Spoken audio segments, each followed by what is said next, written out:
Speaking on Anonymous Hebrew, this is like a fun fact. Did you know that he was on the wrong end of the biggest upset in Solar Vision Debate League history that lost the claim? What's the biggest upset in Solar Vision Debate League history? But let's lay it all on the table. So he's coming off the biggest upset in Solar Vision Debate League history. Season 2, he comes back, he goes 2-0, and then for personal reasons, he had to leave for the rest of the season. That's just like getting hurt. So that's the equivalent of getting hurt for the rest of the season. So season 2, he gets hurt. He comes back in season 3. He debates Chris Harris. And then he leaves again. So that's like getting hurt again. Right? So season 1, he was part of the biggest upset in Solar Vision Debate League history. He gets hurt for the majority of season 2 and season 3. What highlights this man's career at this point? He is part of the biggest upset, or on the wrong end of the biggest upset in Solar Vision Debate League history. Do you think that this man is playing at this point? In terms of talent, it goes without question. He is a definite lock at top 3 in the Solar Vision Debate League. But let's deal with the category of preparation, because when you think of preparation, you think of debaters like Domo and Kaz. But I believe in terms of preparing for a particular opponent, Anonymous Hebrew is the best at preparing for an opponent in the Solar Vision Debate League, without a question. We actually had a conversation about this on the interview just a couple of weeks ago. Give us a little bit on, your preparation and what you decided to focus in on in eventually defeating Madan Kamek. The funny thing with that debate, I had a real intense, specific debate set up that I wanted to do. And then the more I kept listening, the more I kept listening to the dude, and hearing what he was saying. Being mentioned, so it's time to play Big Bang, take Little Bang, and let's deal with this self-hating African that's wearing a goddamn computer mask on his face, running around, talking and saying my name.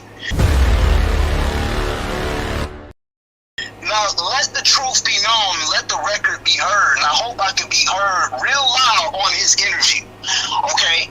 First of all, you chased me around for 5 years for a debate. And when you finally debated me, you lost. You quit. You cried. You whined. You bitched. What Egyptian record do we have of the Thera eruption? You have the Tutmos Stele.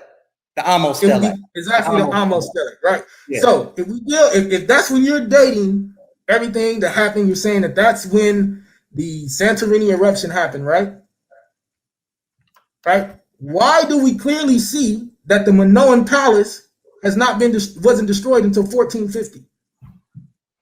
I don't know. You tell me. Because that has nothing to do with listen, you gotta let me answer and explain. You just talking. You just asked me a question. I didn't ask you anything. You're just talking. I don't know. You tell me. You won't let me answer any questions. Go ahead, brother. Go ahead. Okay. Everything that you're asking me, you just done. None of those dates mean anything because you clearly said that the king of the Exodus was Tutmos. You agreed with that. So who was the king before him? The king that was before him was Hatshepsut. It does not say it was another 230 years after the death of that king. That is not what I said. That is not what I said.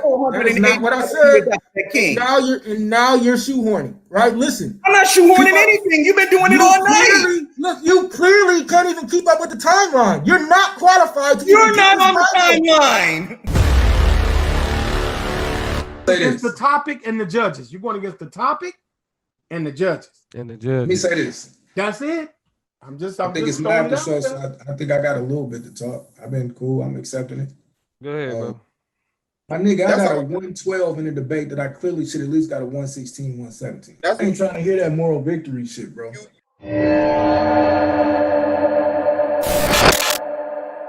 All right, let's get it then. So this is the problem. You're not gonna let me talk. I'm not gonna play with you. And he's just trying to scream when I ask him the question. The retirement fund is used for a retirement. That does not mean, oh, now all of a sudden you start passing things to your family. So what do the experts say concerning? Did the experts not say this is how you close the racial wealth gap? Did you not say use a life insurance plan? Life insurance is beyond retirement. Life insurance is for retirement. So you want me to use it when I'm dead, but not when I retire? How is that going to close the racial wealth gap? Answer the question. Used for retirement. So he's not answering the question, you guys. Judges make note. He's just trying to scream, but he's not answering the question. Can you ask a question? Well, I'm trying to ask. Tell me the question. You're trying to ask a question. Tell me the question. Anonymous has struck again with a warning. This is just the beginning. This guy got involved. This masked man threatening revenge on the whole team of. What are the means of production, bro? Physical things used to produce. Right. So the means of production are physical things used to produce. It's a little more than that though too, right? So you need the tools to actually convert those things as well, right? Excuse me? You need the tools to do what? You need the tools to actually process those materials, correct? You need the tools to process those materials, no? What are the factors of the means of production? Land, capital, entrepreneurship, and tools. Incorrect. So you just said we didn't need tools. So you're lying. No, I said in that particular. Anonymous has surged once again. We will hunt you and expose you. From now on, no safe place for you online. How many Native Americans were enslaved in the Americas? Hundreds of thousands. And that's according to some records. They say 2.3 million. Who is they, and what are those records? This is by let me get the source for you real quick. So there are no manifests or records of these native slaves, correct? Yeah, we got documentations from the colonialists, which I was showing. And you showed that in your debate? Yeah. When you showed, wait, no, stop. You saying that you showed records of millions of Native Americans being enslaved? You showed those records. I showed you how thousands was taken from Charleston. That's not what I asked you, brother. I asked you. We gotta do the math. We gotta do the math. I asked you, did you show records of millions of natives being enslaved? Bruh. Incorrect. This argument. Greetings, citizens of the United States. This is a message from Anonymous. We are Anonymous.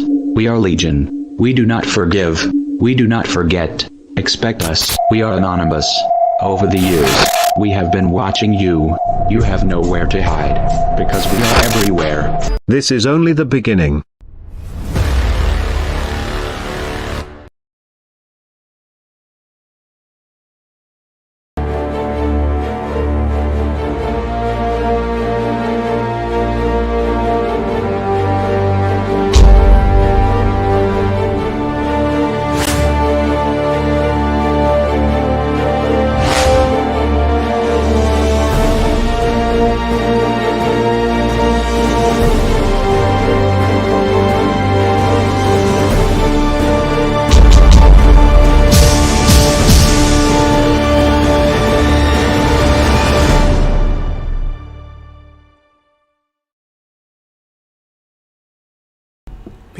Peace. What's good, family?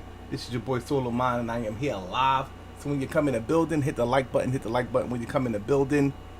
This is the Argument League, and we're just about maybe 5 days away from the debate. That will be the SBDL Championship debate between Taz and Anonymous Hebrew. Should black leaders focus on changing the moral standards of the black community? So, make sure you be in the building for that. It should be a very powerful debate. But right now, I got something I want to actually deal with. And I put together information. I like to have it on the side just in case, somebody want to hop out and jump out the window as if, these conspiracy theories ain't real. So I always like to load up my M16. I like to load up my M16 of information for the people. So, I definitely had this, and this is something that I had for a while. I just ain't never do it on this channel yet. I will be going on Minister Inky channel, I believe, on August 9th, and I'm gonna be talking about eugenics and population control. I keep y'all guys posted on that. But for right now, I'm going to talk about the Illuminati. I know there's a lot of people out there that think that this is conspiracy theory. Illuminati is not real. There's not a group of people. I have a mouse in my wall. Hold on a second. Let me see where this motherfucker's at. Cause I know that you know the glue mouse traps. The motherfucker got caught and then he slid into the hole and shit. So I don't know where that motherfucker's at. Hold on a second. Speaking on Anonymous Hebrew, this is like a fun fact. Did you know that he was on the wrong end of the biggest upset in solar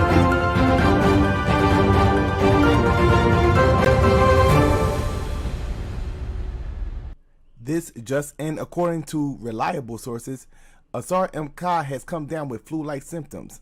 To see if this will have an impact on his debate tonight with EMAC, let's now turn to Marv Albert for the details. Marv. Now the big story here tonight, he is suffering from flu-like symptoms, and as you see right here, looking a bit shaky. He was up all last night, spent all day in bed, did not eat at all, did not go to the shoot-around earlier today, did not practice, so his status is uncertain. It has now been confirmed that Asar M. will debate tonight versus EMAC. Allegedly, he has a strep throat and fever. Let's see if that strep throat has an impact on his delivery in tonight's debate. Hello, everyone. This is your boy Solarmind, and this is the Solar Vision Debate League first round playoff matchup between Asar M. and EMAC. Asar M. was the favorite until he came down with flu-like symptoms. The strep throat may have a significant impact on the debate in the rapid fire round. Hopefully he will be able to establish himself in the opening, premise, and rebuttal round. This is the Solar Vision Debate League rapid fire round. I got EMAC up by a little bit. Let's see if Asar M. can pull off a comeback. Egypt, right? Is it part of the Middle East? Yes or no? Egypt is Africa. Middle East comes later. Northeast Africa. Egypt was around before the term Middle East existed. Northeast Africa So part. we don't call it that. Despite visibly shaken by the flu symptoms, connecting from the corner. So EMAC, where is anything that you have that's 70,000 BC related? That's actually irrelevant. That's irrelevant. You don't have it, do you? Down by 2. Jordan got the step. Jordan has tied the game at 63. You don't have anything 70,000 BC related, do you? That's actually like not relevant because if you look at the writing, there's no, it doesn't say anything about Egypt or anything connecting it to Egypt. Of course it does. Those are the people that it came from. Didn't E.A. Wallace Bud just tell us that it's Sudani related and all the way down to the Congo? You just was talking about the Bantu from the Congo, right? Right? What was that doing? That's what E.A. Wallace Budge told us. But what's that got to do with Sudan? Tell me that exactly. Well, he's a doctor. Well, Sudan is Upper Kemet. You know that, right? Sudan, the only reason why... You didn't know that? No. Well, Sudan is Upper Kemet. You know that, right? Sudan, the only reason why... You didn't know that? No. Sudan is Upper Kemet. You know that, right? Sudan, the only reason why... You didn't know that? No.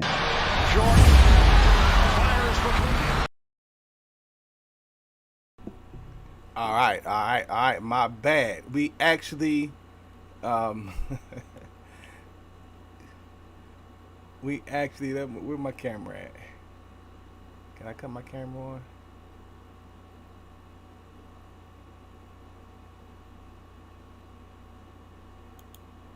Okay.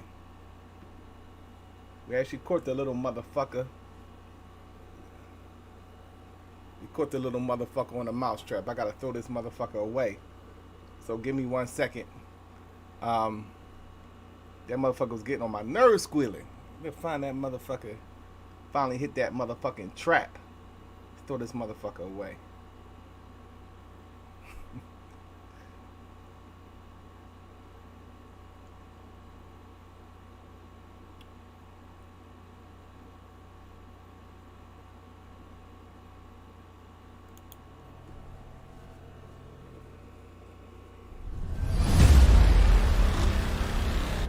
What are you talking about, bro?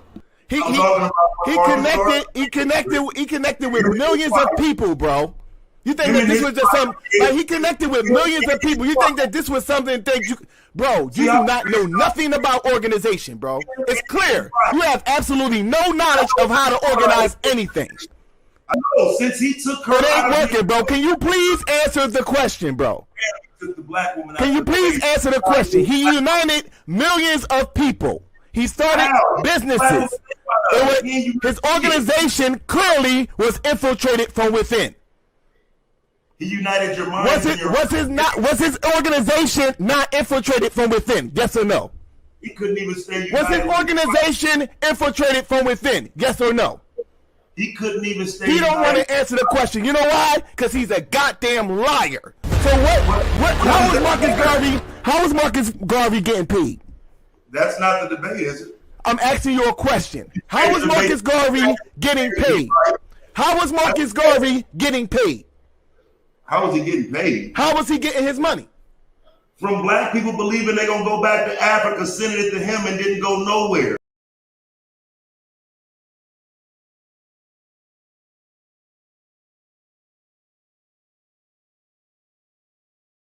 Like I said, we want to get into this whole Illuminati. Is the Illuminati real? Is the Illuminati real?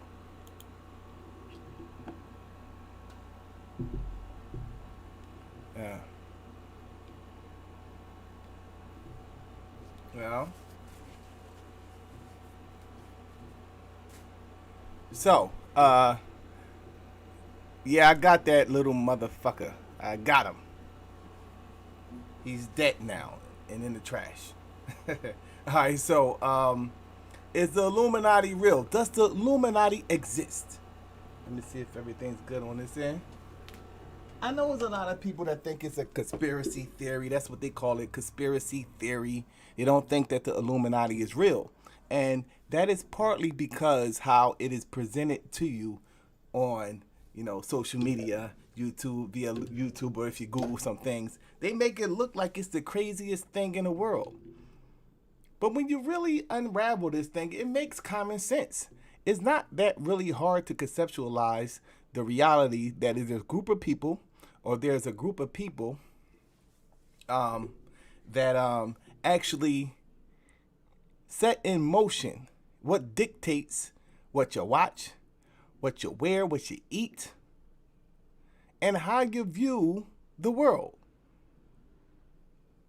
And they doing it for a specific purpose. They have a specific agenda.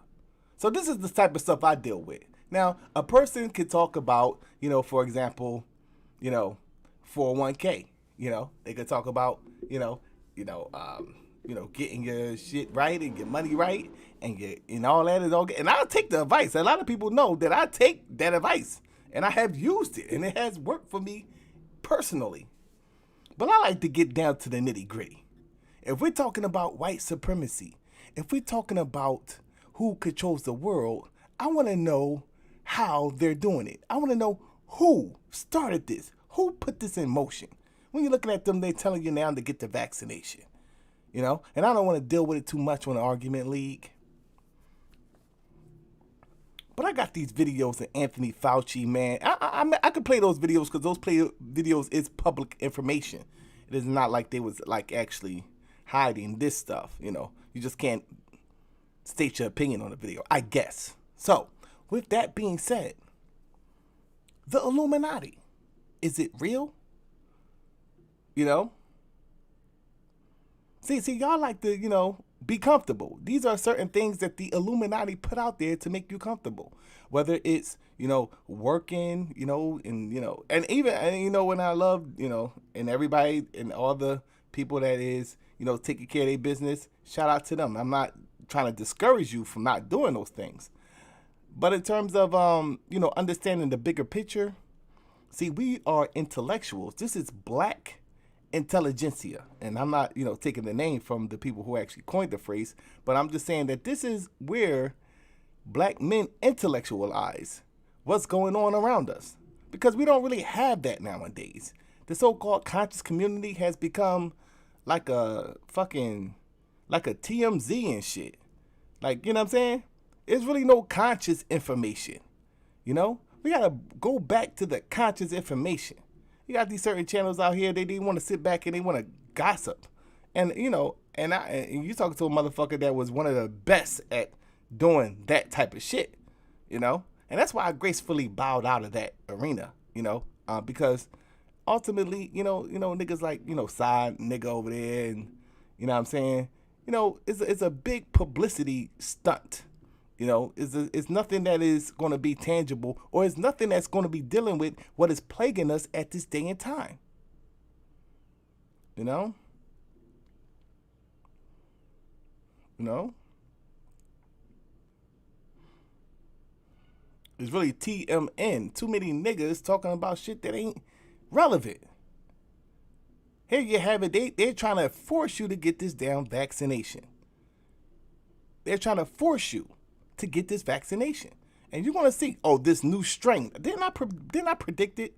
And the reason why I'm able to predict these things, because I know the foundation. I know the aim. I know the goals. And why do I know the goals? Because I know that there is a such thing as an Illuminati. So we're going to deal with that today. Shout out to the league. Shout out to Taz. Shout out to Anonymous Hebrew. Once again, they will be debating on the 1st. That will be for the Solar Vision Debate League Championship. Should black leaders focus on changing the moral standards of the black community? Make sure you be in the building for that. Let's get to the information. I got a lot of things that I'm actually working on. I'm actually working on breaking down, you know, geoengineering, chemtrails, you know, because, you know, there's a lot of things that is going on, you know, that has to be broken down.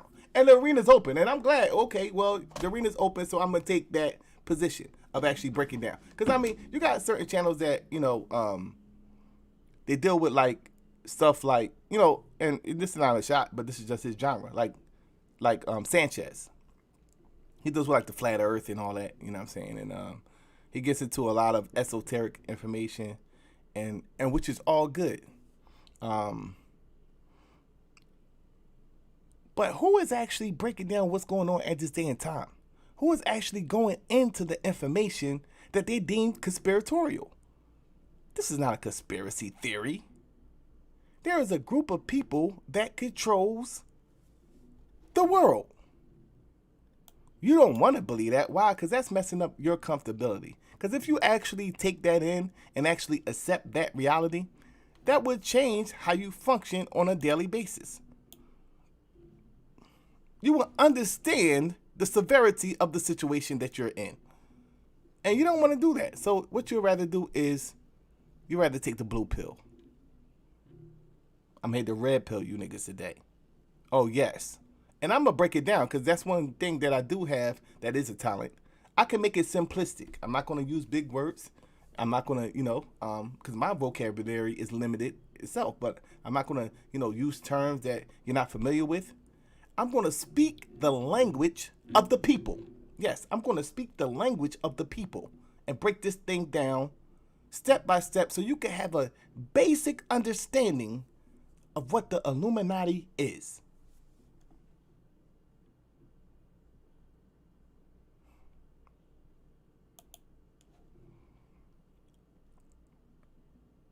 So without further ado, let's get to the information.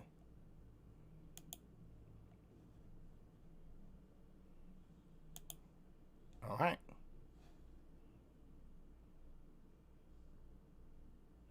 Let me see.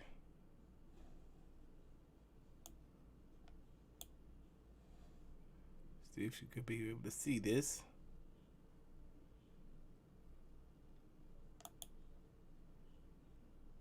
Making sure you're able to see the whole thing.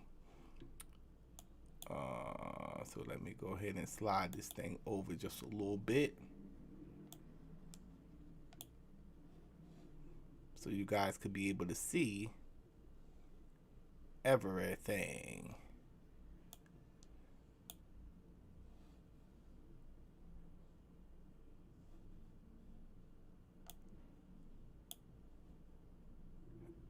Make sure you can see everything. All right. So yes, we're gonna get into this whole thing today, and it should be very informative. So at least you're getting some information for today. To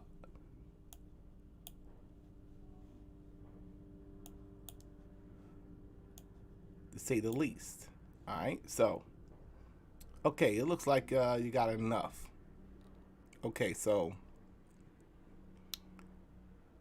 this is one of the photos that is popular that you see on YouTube, you know, or if you Google the Roundtable Group, this is what you'll see. You'll see these different, you know, they're like almost like a chart, you know, and it actually shows you the connection of the Roundtable Group and what the Roundtable Group actually created. All right. So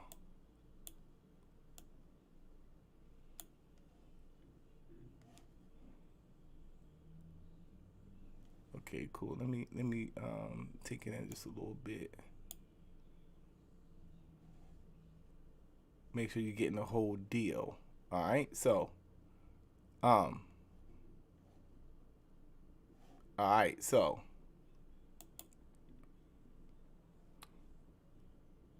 when you see like the origins of modern day secret societies, because I could even go further back in terms of explaining the Illuminati, you know, Adam Weishaupt, you know, actually was the, you know, initiator of the term Illuminati.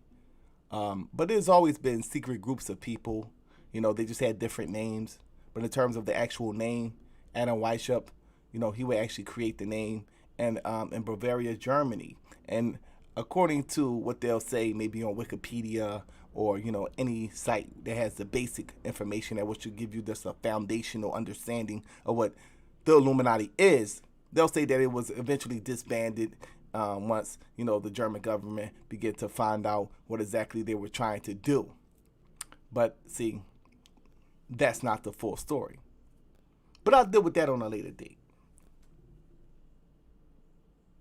When you talk about modern day secret society, so this New World Order thing that we actually talk about, and you have to go back to this man. He goes by the name of Cecil Rhodes. Now, Cecil Rhodes, many of y'all know him because of the Rhodes Scholarship, most likely, you know.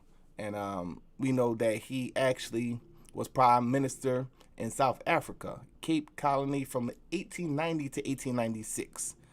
He was an advocate of British imperialism. And what he did was he constructed a series of wills that would actually keep what he established going. You know, he actually was a person that wanted to create a world around Anglo-American values and Anglo-American standards. And this is what partially the Rhodes Scholarship is to kind of manufacture young men to continue the legacy of what he initiated, right? So Cecil Rhodes, this is a direct statement from him. Carol Quigley wrote a good book, The Anglo-American Establishment.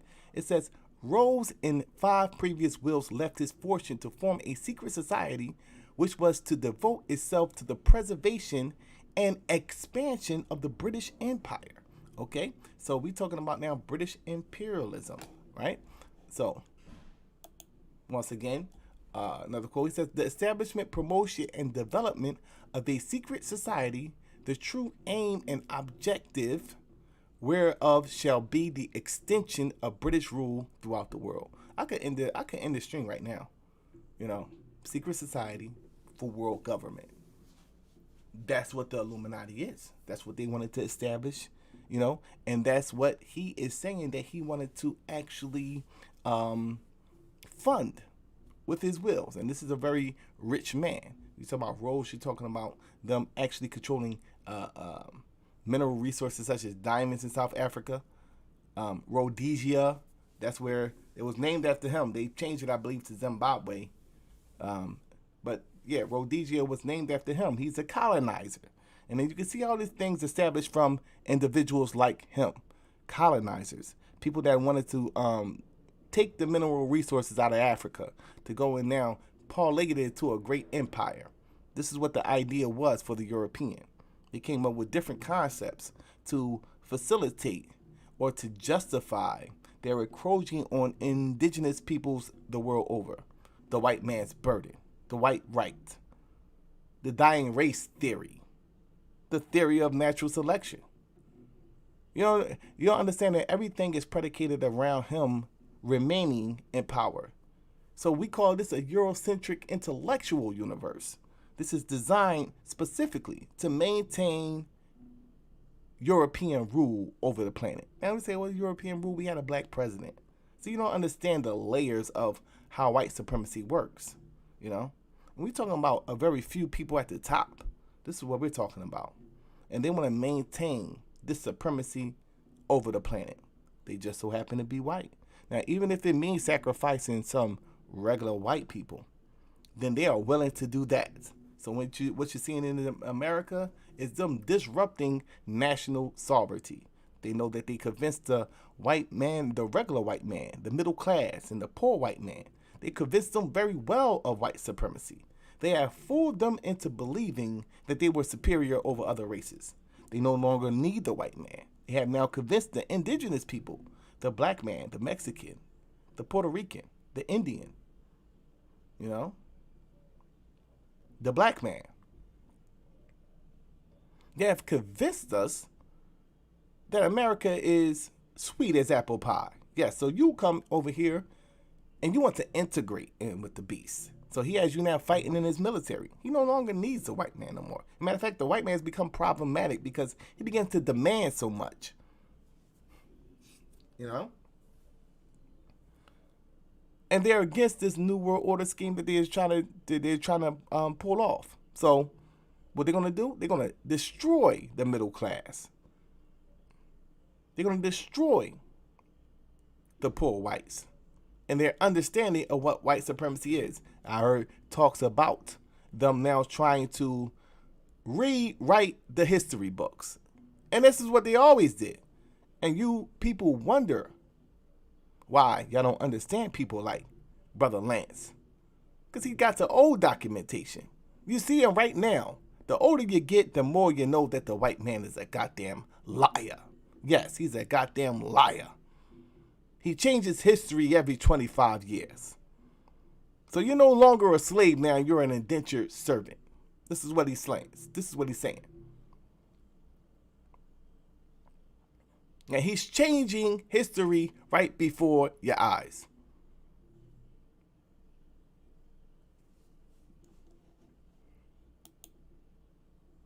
So what Cecil Rhodes did was he contacted these two men, William T. Steed and Reginald Brett. And these were what he called the inner circle. These are the people that actually know the total scheme of what they are actually trying to do. This is the inner circle, you know? And as what you could read, he told them that we're going to create an inner circle and an outer circle. The inner circle will be the label the society of the elect, and the outer circle will be called the Association of Helpers. All right. Alfred Milner was eventually added to this inner circle. So you can see that this whole thing is very layered right from the outset. That he has a group of people that actually know totally what's going on, and then he may have an outer circle who know the gist of what is going on, and then it trickles down from there. Many people ask, well, how is it that, people can inject people with the AIDS virus? Because you have an inner circle, you have an outer circle, and you have an association of helpers, So that nurse that is doing the injection, she don't know that it's AIDS in a vaccine. Only the inner circle knows that. Only the inner circle knows that. And this is how this whole thing works. You got to be mindful of how tricky the beast is with his tricknology. Okay, so Cecil Rhodes. And when you're talking about secret societies, and you're talking about world government, you got to bring up the Rothschilds. You're going to run into the Rothschilds in one way or another. Let me get my water. You're going to run into the Rothschilds. You're going to run into the Rothschilds at one point or another in terms of looking at who actually is financing, help to finance this whole agenda. As what you can read, Anglo-American Establishment. Is another good book that was written by Carol Quigley. It's called Tragedy and Hope.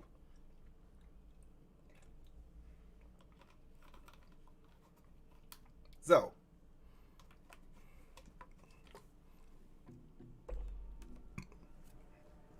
he was aware, Nathan Rothschild was aware of what Cecil Rhodes was trying to implement.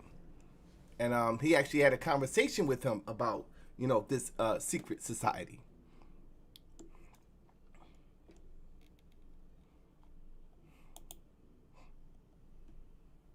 Once again, a good book to read is Ruled by Secrecy. Jim Mars. And he's talking about a nigga that has a lot of books, and that's myself. I could go from conspiracy theory to fundamental Islam to American history, whatever you want. Solarmind at least got something on it. I got something on it. So you're not going to be trying to pull no bullshit over me. And guess I read most of those books.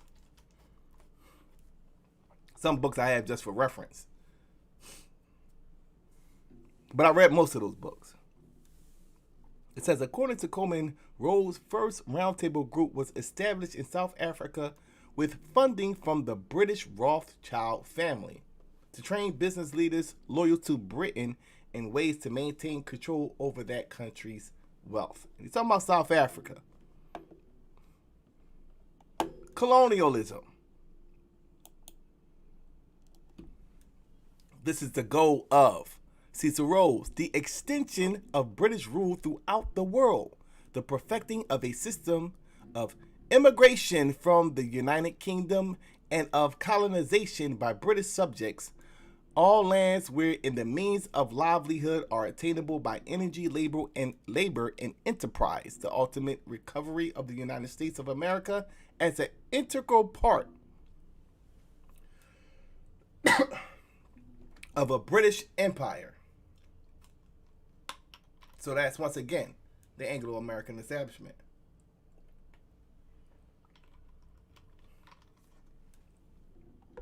Very important book to get. So, enterprise. So what is the tool? Capitalism. Yes. Capitalism is the tool, or it's the blood life of white supremacy. Capitalism. This is how it functions. This is what keeps everything going, the wheels turning, meaning that I'm paying you to do a specific job. I have created this corporation, this conglomerate international corporation, and you have a specific job that I want you to do.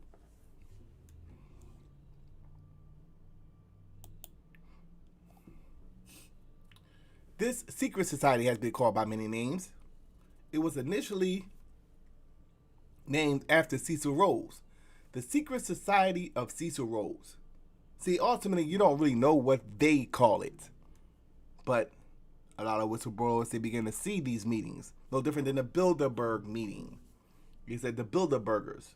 They don't call themselves the Bilderbergers. That was just the first hotel that they was actually caught having these secret meetings. So they call them the Bilderbergers, right? Similar to this, it says Cecil would lead the secret order for over a decade. His successor would be Alfred Milner. Once Milner assumed leadership, this secret society began to be recognized as Milner's Kindergarten, or the Round Table Group. And this is where you get this whole thing from in the beginning, the Round Table. This is what the term originated from. Once again, it comes from Alfred Milner. He was the successor to Cecil Rhodes. And he was going and maintaining and continuing the agenda that was established by Cecil Rhodes. So, this is what they established and this is what they wanted to set out. And these are the plans and objectives, once again, which would be the extension of British rule all over the planet. Right? So, this is where we at right now.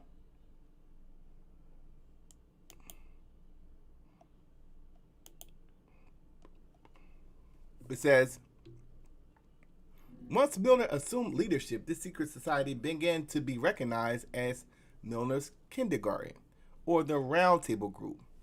Other names for this organization are the Chatham House Crowd, the Rose Crowd, and the Times Crowd. And when you read, the Times magazine, that's why they called it the Times Crowd. They were the people who actually helped establish the Times magazine. So now they're controlling media or information, how information is disseminated to the masses. Anybody that does research will know that the major news stations are controlled by the Rothschilds. So even what you're taking in as news is controlled by the same group of people who have a specific agenda of world domination. Is the Illuminati real?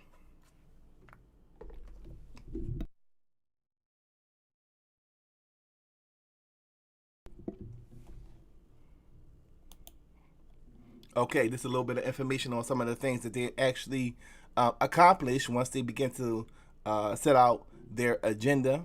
This organization has been able to conceal its existence for quite successfully, and many of its influential members, satisfied to possess the reality rather than the appearance of power, are unknown even to close students of British history.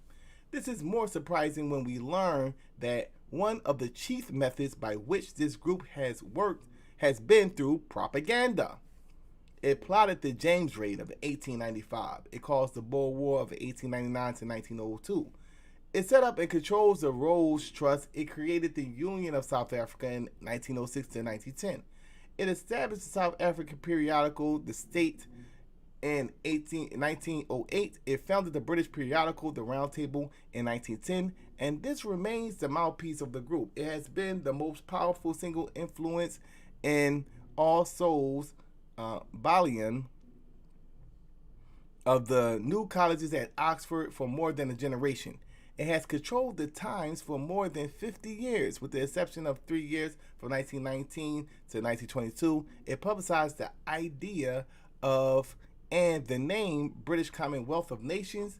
In the period of 1908 to 1918, it was the chief influence of the Lloyd George War administration in 1917 to 1919 and dominated the British delegation to the Peace Conference of 1919. It had a great deal to do with the formation and management of the League of Nations and of the system of mandates.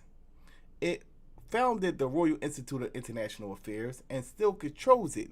It was one of the chief influences on British policy towards Ireland, Palestine, and India in the period of 1917 to 1945. It was very important influence on the policy of appeasement of Germany during the years 1920 to 1940, and it controlled and still controls to a very considerable extent the sources of the writing of the history of British imperial and foreign policy since the Boer War.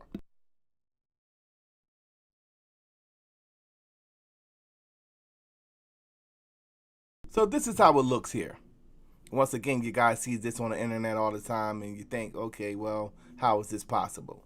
You're wondering, how could it be possible that it's a group of people that is controlling the world?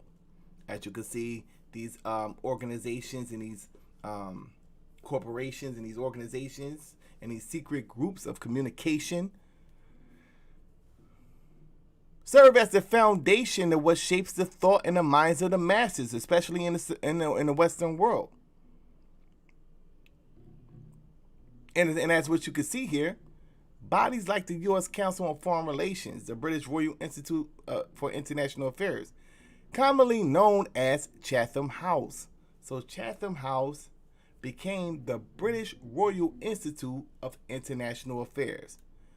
What Chatham House was called? Remember, that was one of the names that was referred to Alfred Milner once he took control. They called it Milner's Kindergarten, they called it the Times Crowd, or they called them the Chatham House Crowd, right? So they are the ones who established the Royal Institute of International Affairs. And transnational counterparts like Bilderberg, so when you talk about the Bilderberg group, and we're going to deal with that in a second, they actually are the people who actually played a role in the creation of that group as well. And the Trilateral Commission play a crucial role in formulating policy directions, molding establishment consensus, and even testing for likely opposition. These institutes promulgate the resulting policy positions throughout their network of authoritative channels, university, publications, public officials, forums, etc., setting the limits of respectable foreign policy debates. Okay, so how do they control the minds of the masses? They do it through Oxford. They do it through Yale. They do it through Princeton. You know, they mold the thinking of the masses. These would become what you call the experts. So when they say according to experts, we talk about peer review articles. They set the standards of what intellectualism or what authentic information is.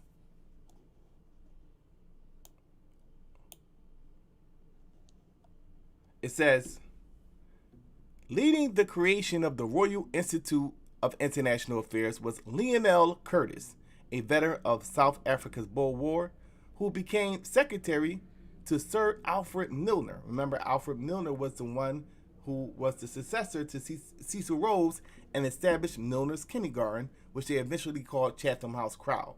So here you have it. Lionel Curtis, he was a secretary to Sir Alfred Milner, Britain's High Commissioner in South Africa. Curtis had been one of the bright young proteges of Milner, known as Milner's Kindergarten. All right? So, once again, let's read this. It says, undaunted, Colonel House, along with both British and American Peace Conference delegates, met in Paris' Majestic Hotel on May 30th, 1919, and resolved to form an Institute of International Affairs, one branch in the United States and one in England. The English branch became the Royal Institute of International Affairs, which we know is just really Chatham House, which is just another name of the secret society that was established by Cecil Rhodes for Anglo-American rule the world over. Okay, so the English branch became the Royal Institute of International Affairs. This institute was to guide public opinion towards acceptance of one world government or globalism. The U.S. branch was incorporated on July 21st, 1919 as the Council on Foreign Relations. So, the Council on Foreign Relations is just an American branch of the British Institute of International Affairs, which is just a version of Chatham House Crowd. That society was established, or that secret society was established by Lord Alfred Milner, which is the protege of Cecil Rhodes. These institutions still exist to this very day. I really don't have to say nothing much more at this point. But we're going to dig a little deeper. Obviously, you know how Solarmind do. This is already checkmate. This is already checkmate at this point. Is there a group of people that's trying to shape the world and gear us towards a one world government? Yes, it is. It is called the Council on Foreign Relations. And you know that the Council on Foreign Relations, and I laugh every time when I hear you niggas talking about voting and who's going to be the next whatever. Like, don't you know that the Council on Foreign Relations select the presidents? Duh. Everybody knows that, right? Not everybody. Why? Because they listen to the news that's controlled by the Rothschilds. That's why. They believe what the people that actually are constructing this world government, the misinformation that they are putting into the minds of the masses. They believe them, you know? Cool. Okay. So let's start from the top. The Roundtable Group, let's give some names. Cecil Rhodes, Nathan Rothschild, William T. Steed, Reginald Brett, Alfred Milner. Remember, Milner's kindergarten was established by Alfred Milner. He will create the Royal Institute of International Affairs, and the American branch of the Royal Institute of International Affairs is the Council on Foreign Relations. There you go. So we're getting somewhere now, right? So when you look at this circle, you know, you see that Royal Institute of International Affairs, or what's one I could show? Actually shows more of it. This one. So when you look at this chart, you see that, you know, you have all these different organizations, you know, that's supposed to represent something, right? So we're to the point where we now established, so you now know how the Council on Foreign Relations was established. It came from the Royal Institute of International Affairs, which goes back to the secret society. And I know, you know, some of you keep on repeating it. I have to beat this into the head of you niggas because you niggas have a very short attention span.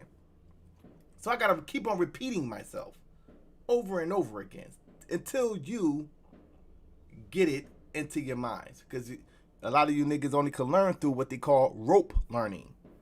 You know, gotta sing it in a song or you gotta repeat it. Half of you niggas don't know your ABCs. Unless you sing it. So you got the Royal Institute of International Affairs and the Council on Foreign Relations. Right? So, let's dig deeper. Joseph Rittinger. Who is this man? Joseph Rittinger.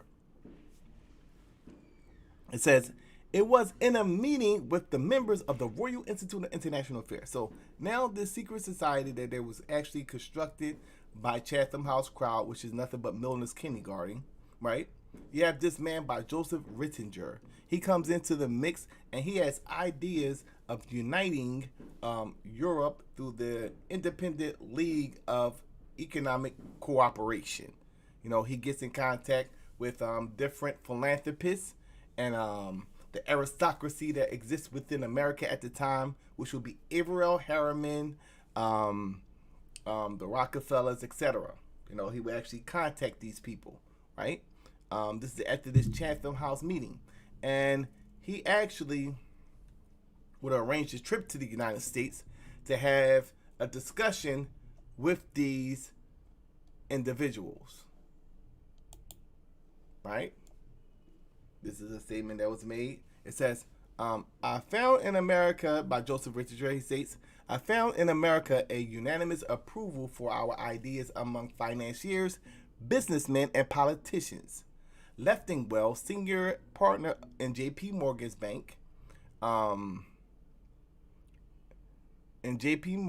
Nelson and David Rockefeller, Alfred Sloan, chairman of Dodge Motor Company, Charles Hook, president of the American Rolling Mills Company, Sir William Wiseman, partner of the Cohn Loeb, George Franklin, Rockefeller-in-law, executive director of the Council on Foreign Relations from 1953 to 1971, and Trilateral Commission coordinator, and especially my old friend Adolph Burleigh Jr. We're all in favor, and Burleigh agreed to lead the American section of the ILEC. John Foster Dulles, Secretary of State, also agreed to help us. So they are now establishing this sort of camaraderie, and they're contacting the American aristocracy to play a part in it. And this is what actually Cecil Rhodes wanted to do with his wills. Once he said, contact, you know, the people over in America to see if they want to be a part of this. Okay, so Bilderberg. Joseph Ritzinger co-founded the Bilderberg Group. You see how this thing is all connected? So it wasn't until he went to this meeting with Chatham House crowd that he began to become affiliated with like-minded individuals who was all bent on this one world Anglo-American New World Order scheme. He will begin to get in contact with certain individuals that can help make that happen. This will lay the foundation to what eventually will be the Bilderberg Group, right? Prince Bernhard. He was the other co-founder of the Bilderberg Group. Who was Prince Bernhard? Prince Bernhard was a German-born prince who was the consort of Queen Juliana of the Netherlands. They were the parents of 4 children. Including Princess Beatrix, who later served as Queen of the Netherlands from 1980 to 2013. This is who Prince Bernhard is. Prince Bernhard was also a Nazi, meaning that he was a Nazi soldier. Prince Bernhard was a member of the Reichswehr SS, the mounted unit of the SS, and had joined the Nazi Party before the war. Various members of his family and friends were aligned with the Nazi prior to the Second World War, and a number of them attended the royal wedding. Protocol demanded that the prospective prince consort be invited to an audience with his head of state, who at the time was Adolf Hitler. Hitler gave an account of the conversation he had with Bernhard in his Table Conversations book. The book was a collection of monologues, remarks, and speeches Hitler gave during lunch or dinner to those he had invited. The prince's brother, Prince Ashwin of Lipping-Bursfeld, was an officer in the German army. So the other founder of the Bilderberg Group was a Nazi. So you have, and this is how the Bilderberg was formed through a Nazi sympathizer and a person that was connected to the Royal Secret Society. Okay. Prince Bernhard, co-founder of the Bilderberg Group, was a Nazi. You see him in a Nazi uniform. Receipts. Now you see how this thing could get crazy and conspiratorial very quickly. Now you can say, well, everybody know who Cecil Rhodes is, right? And this could start by like, who is Cecil Rhodes?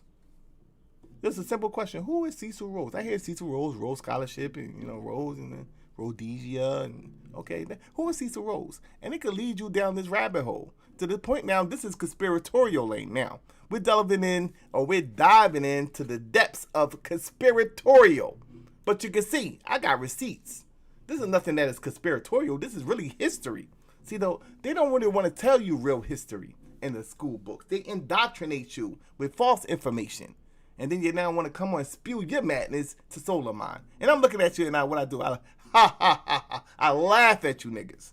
Because you lack historical reference, you lack historical information, and you're just spewing some shit that you heard from somebody off of YouTube. So this is why I have to come on to YouTube and red pill you niggas. So if I was to say something to the extent of, well, he's a Nazi. Well, the Bilderberg Group was founded by a Nazi. Or even the creation of the Bilderberg. Some people don't even believe that the Bilderberg Group exists. There's one thing that the cracker did do, Alex Jones. He actually exposed that. Just recorded them going into their little Bilderberg meeting. The co-founder of the Bilderberg Group was a Nazi. The receipts, as you can see, the Nazis. Let's get into the symbolism. This is conspiratorial right now. But you can see that this is actually receipts with this. Okay, so you see the skull and bones insignia on that's mounted on the hats of the Nazi uniform. Because they were all connected. Do you know that American philanthropists financed the Nazi war machine? This is what they don't want to tell you about. The Rockefellers, the Harrimans, the Carnegies, the Fords, the Morgans. You know? They financed the Nazi war machine. They smuggled weapons into Nazi Germany. They had funded the experimentations that went on in the Kaiser Wilhelm Institutes.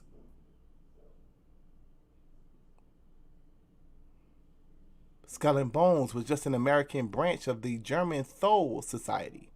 The German Thule Society. Look into the Thule Society.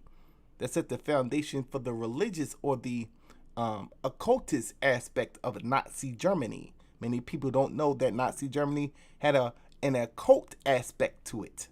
It was a religious political movement. White supremacy. As you can see, look at the symbol once again. You see in the Thule Society, they had the swastika as part of their symbol. And you can see once again a swastika was used as a symbol in Nazi Germany.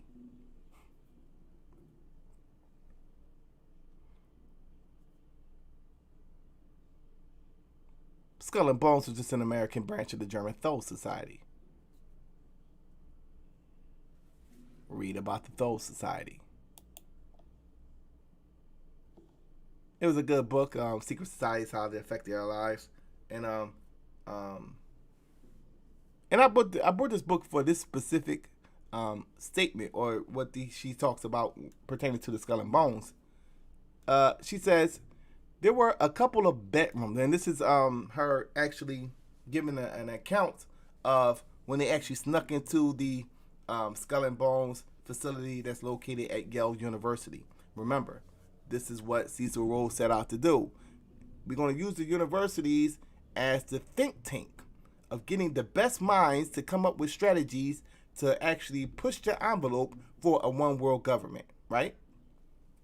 So here you have it. They actually snuck into one of these, into the Skull and Bones facility located on Yale. And this is what it said. It said there were a couple of bedrooms and there was this monumental dining room with different rows of skull and bones, songs suspended from the ceiling.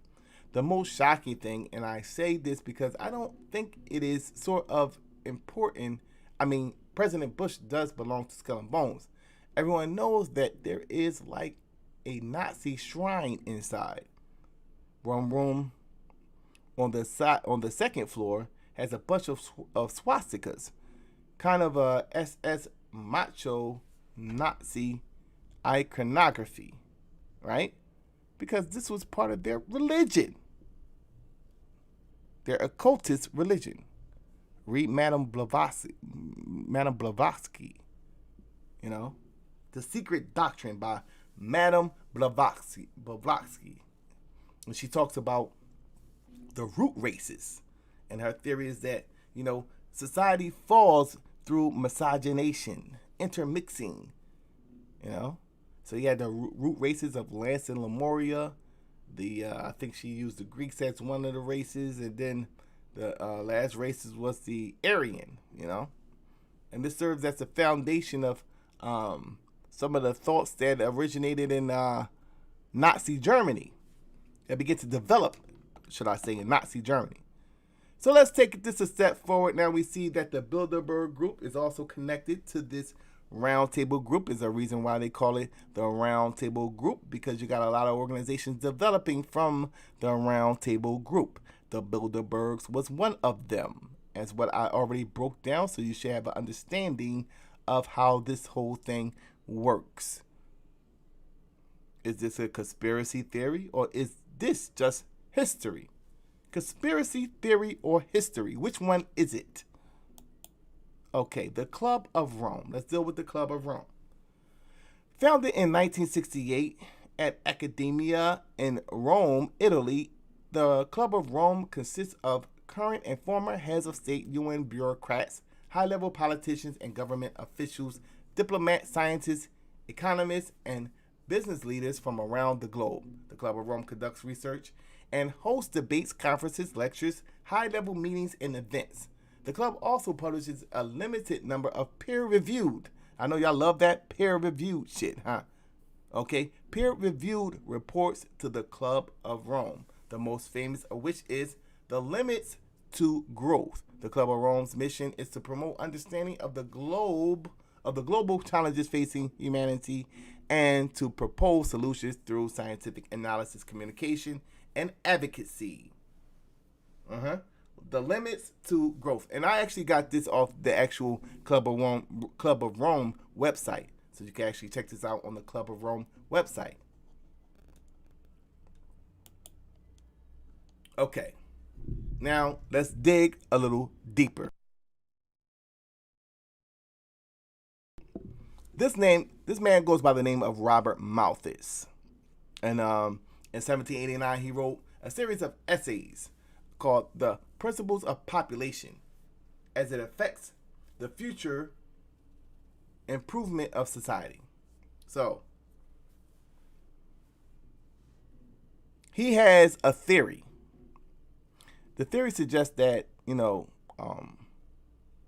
Earth population, if left unchecked, can eventually override the food supply.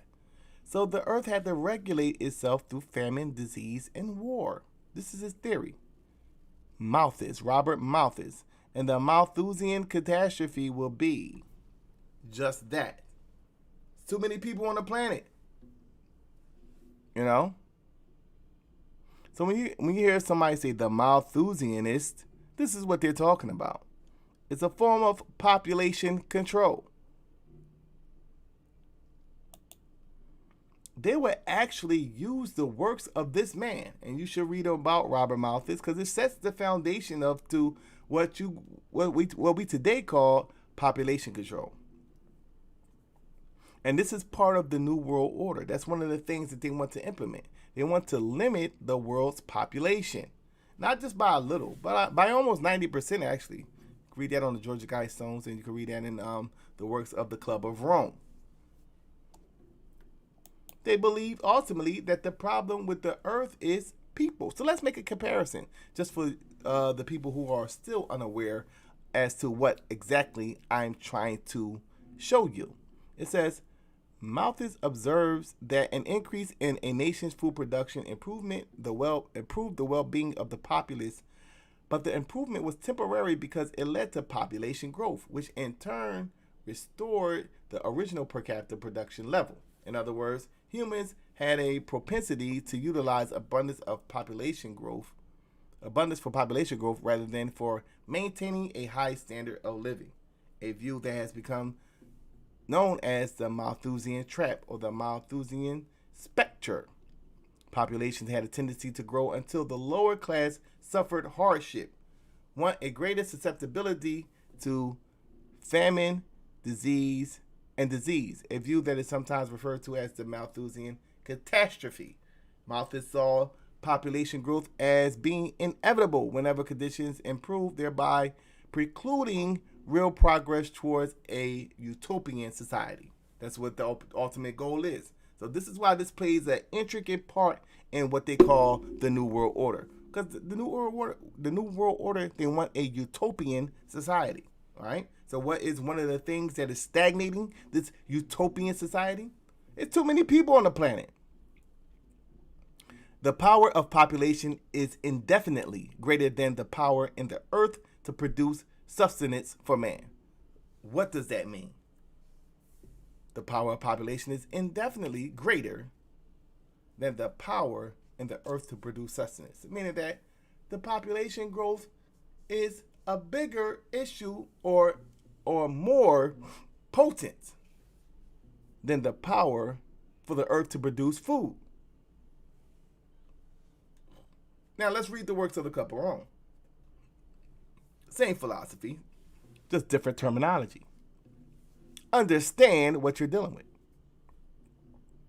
It says, if the present growth trends in world population, industrialization, pollution, food production, and resource depletion continue unchanged, The limits to growth on, and this is, you can locate this information on their website. Just type in the Club of Rome, go to their official website, and this is what they're saying. It says, if the present growth trends in world population, industrialization, pollution, food production, and resource depletion continue unchanged, the limits to growth on this planet will be reached sometime within the next 100 years. The most probable result will be a rather sudden and uncontrollable decline in both population and industrial capacity. The overwhelming growth in world population caused by the positive birth rate loop is a recent phenomenon, a result of mankind's very successful reduction of worldwide mortality. The controlling negative feedback loop has been weakened, allowing the positive loop to operate virtually without constraint. There are only two ways to restore the resulting imbalance. So, the white man is the author of tricknology. So sometimes he words things in a way just so you won't understand. So what this is basically saying is that, the birth rate loop, meaning that, you're having more people being produced, is no different than what Malthus was saying. The positive loop in the birth rate, right? And in comparison to, to the negative feedback or the resulting of the mortality rate. So there's more people, in essence.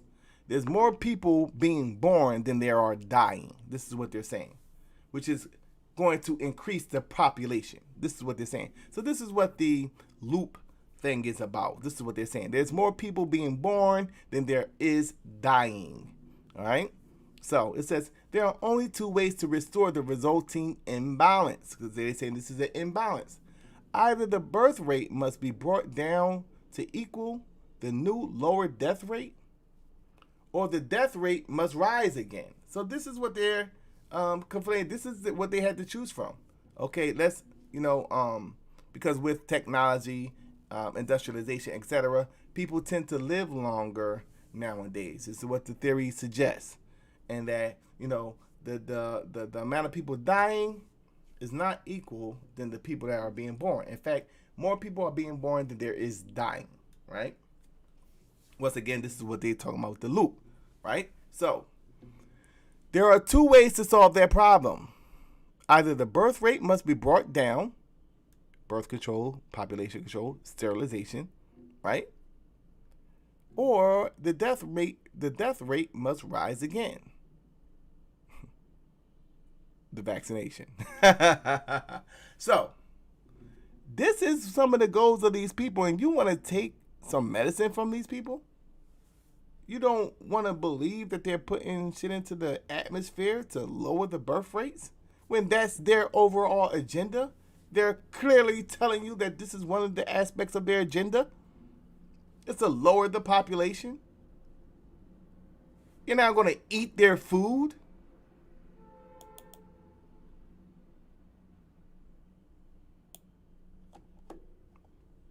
That's crazy.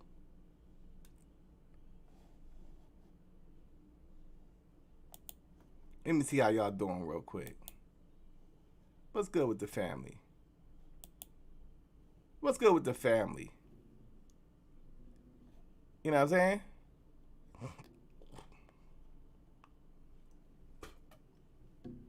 Now I got some stuff that I actually want to show.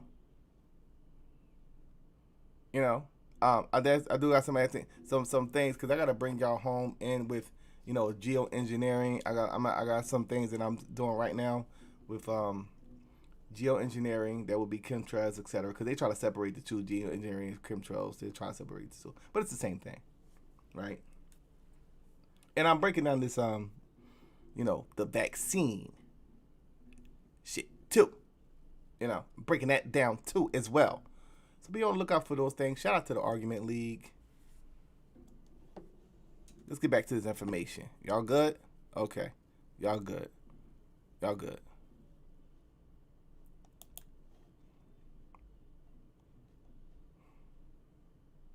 You know, the truth will only frighten you. Okay, so let's keep this thing going. Okay, the Club of Rome, they are Malthusianists, and you could clearly see that they're talking about population growth as compared to, making a comparison with the population growth to the food supply or the resource consumption. They're practically Malthusians, you know, by philosophy. This is why they are labeled Malthusians. You know, the Club of Rome are Malthusians that promote a one world government. So let's make this connection. It is a law of nature that any vacuum will be filled and therefore eliminated unless this is physically prevented. Nature, as the saying goes, abhors a vacuum. And people, as children of nature, can only feel uncomfortable even though they may not recognize that they are living in a vacuum. How then is the vacuum to be eliminated? It was seen that humans need a common motivation, namely a common adversary, to organize and act together in the vacuum. Such a motivation must be found to bring the divided nations together to face an outside enemy, either a real one or else one invented for the purpose. Listen to what they're saying on the Club of Rome. You can check this out in this book, The First Global Revolution, and this was a report by the Council of the Club of Rome. So this is what they're saying in their book.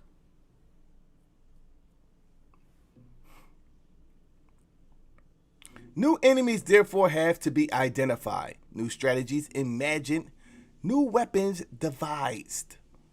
The common enemy of humanity is man. Once again, the common enemy of humanity is man.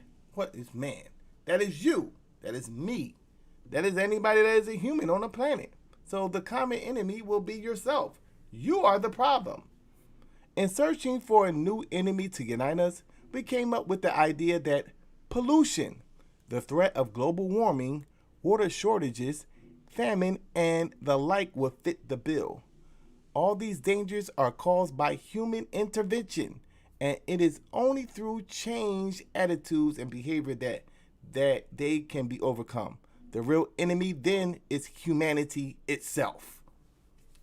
This is them justifying now population control. Y'all love those peer review articles, huh? Well, here go one for you right here. Y'all love those peer reviewed articles. You believe this shit right here? In the world of white supremacy, who you think they're going to focus in on first? Let's ask that question when you read this peer review information right here. Yeah, when you read this peer review information, ask yourself that question.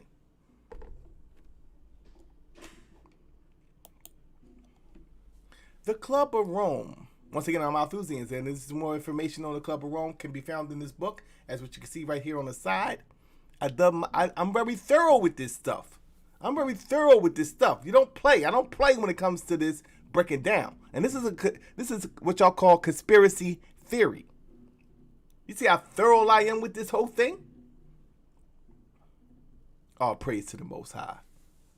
But I go in deep on this. You're not getting around any information. You can find this on their website.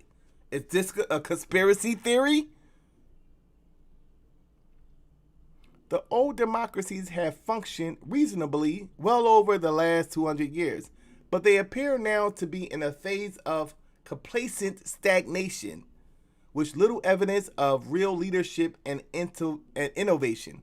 Democracy is not a panacea. It cannot organize everything, and it is unaware of its own limits. These facts must be faced squarely, sacrilegious though this may sound.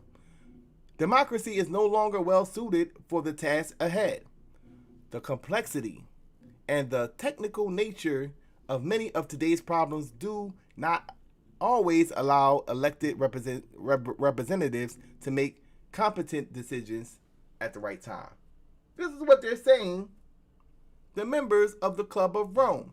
Now you could say, well, what power do they have? We're going to get into that in a minute. So one of the strategies of these people is to do away with democracy. Once again, this whole idea of democracy is a farce to begin with.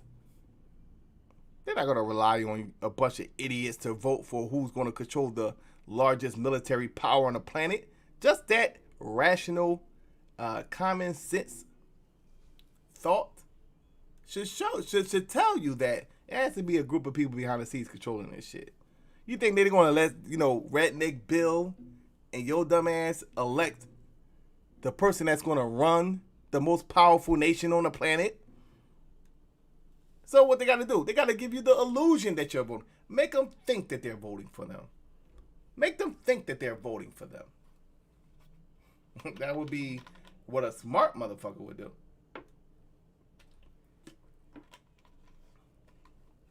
Your elected officials.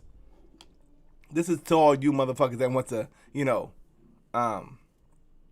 fight the process and all that bull crap. I'm trying not to curse. And all that bull crap. Voting and all that.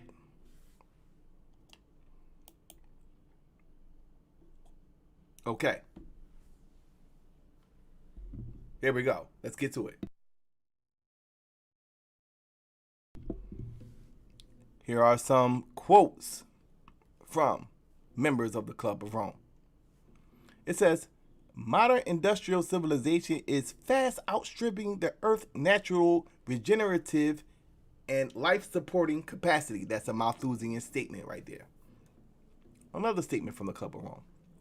It says, at current rates of resource depletion and environmental degradation, a near complete collapse of ecological integrity will occur within the next 100 years. That's a Malthusian statement.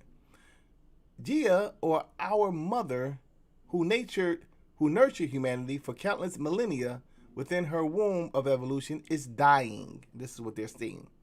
That's a Malthusian statement.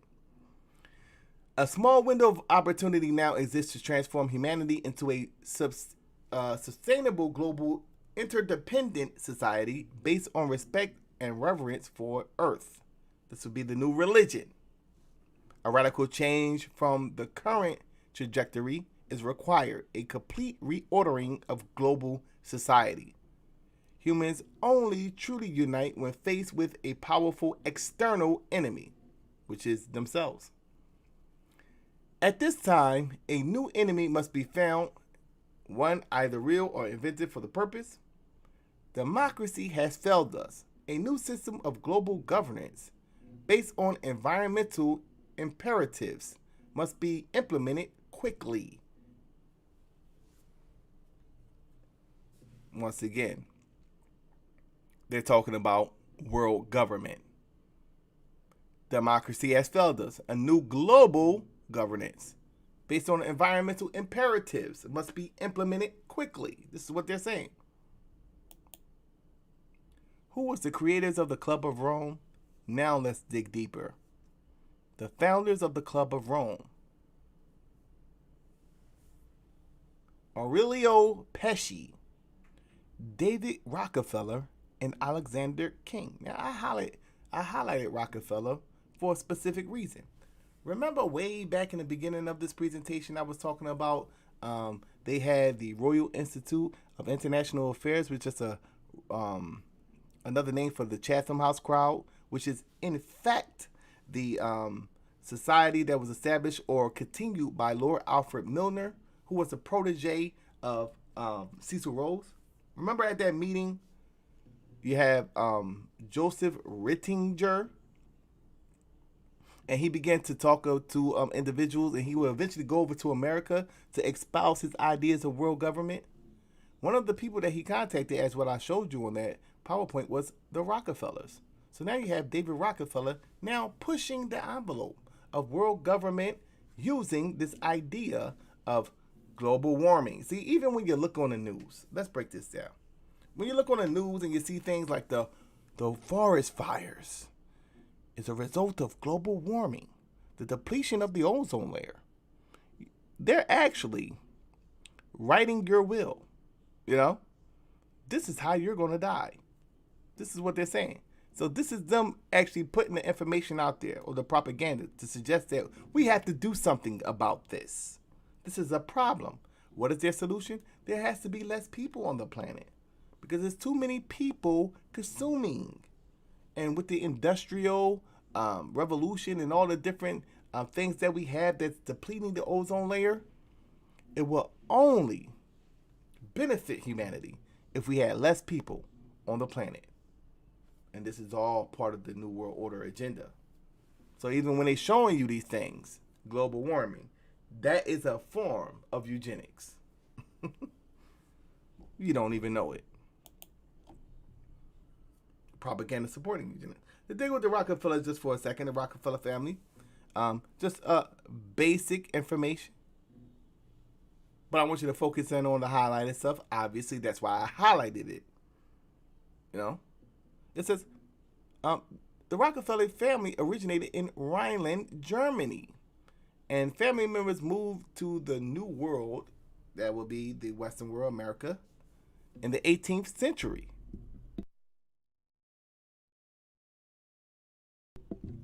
All right? Getting into these Rockefellers. Percy Rockefeller, who is this individual? Percy Rockefeller was the youngest of the William Avery Rockefeller, was the youngest son of William Avery Rockefeller Jr. He attended Yale University, was a member of Skull and Bones. Y'all see where this is going. You go down to the bottom and you say that he was also, what was he? He was board of director of Remington Arms, the board of directors of Remington Arms. Let's bring this home. What is Remington Arms? A lot of y'all know about the Remington typewriters, but they actually had a weapons company too. Remington Arms Company is an American manufacturer of firearms and ammunition. It was founded in 1816 by Ethelred Remington in Ilion, New York, as E. Remington and Sons. Remington is America's oldest gun maker and is claimed to be America's oldest factory that still makes its original product. Remington is the largest U.S. producer of shotguns and rifles. The company has developed or adopted more cartridges than any other gun maker or ammunition manufacturer in the world. All right? A little bit of information. Okay, Percy Rockefeller. Now we're going into Nazi Germany. All right? As war loomed in 1914, so this would be the First World War, National City Bank began reorganizing the U.S. arms industry. Percy A. Rockefeller took direct control of Remington Arms Company, appointing his own man, Samuel F. Pryor, as the new chief executive. What does this mean? It means what it says. Percy Rockefeller took control of Remington Arms and he appointed one of his guys that went by the name of Samuel F. Pryor. So, Samuel Pryor, he's responsible for smuggling weapons to the Nazis. Let's bring this home real quick. In this connection, we note that the original Merchant of Death, Samuel Pryor, was a founding director of both the Union Banking Corps and the American Ship and Commerce Corp.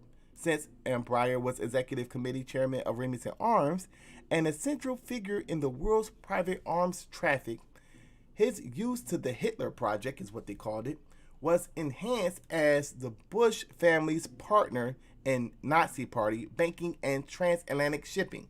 The U.S. Senate arms traffic investigators probed Remington after it was joined in a cartel agreement on explosives to the Nazis from firm IG Farben. Looking at the period leading up to Hitler's seizure of power, the senators found that German political associations like the Nazis and others are nearly all armed with American guns. Let's get it. And this is kind of going a little sidebar, but this is showing the connection with the Rockefellers, obviously, who founded the Club of Rome. And obviously, when you're talking about Nazi Germany, you're talking about eugenics. And this once again goes into the amount of funding that came from the Rockefellers to Nazi Germany.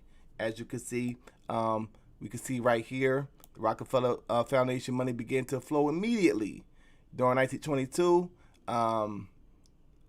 The totaling of 65,000 the next year, it almost doubled to 135,000.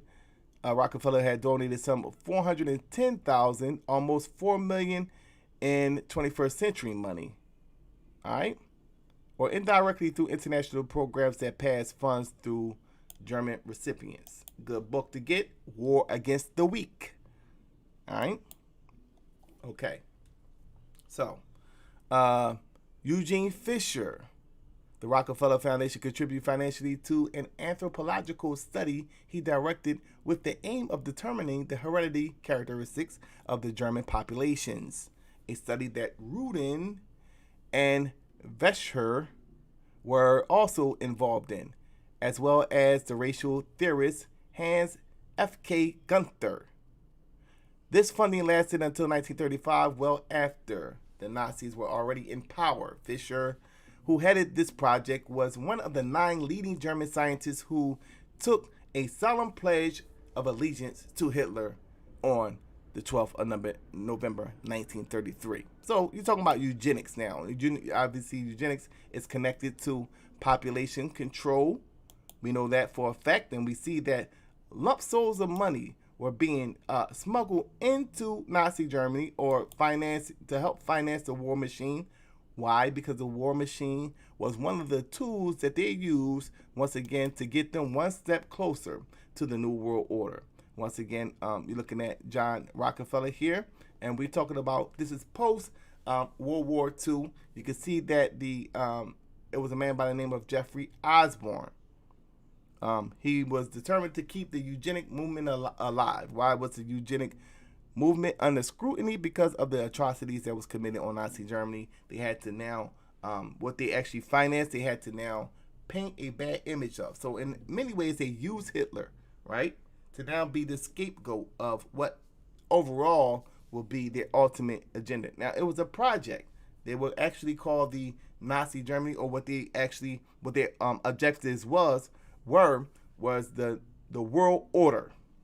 That's what the Nazis called what they was trying to do, was the world order. So it was an attempt to do it that way. It failed, right? So they backed out. They got America involved in the war. They was able to now destroy Nazi Germany in a way.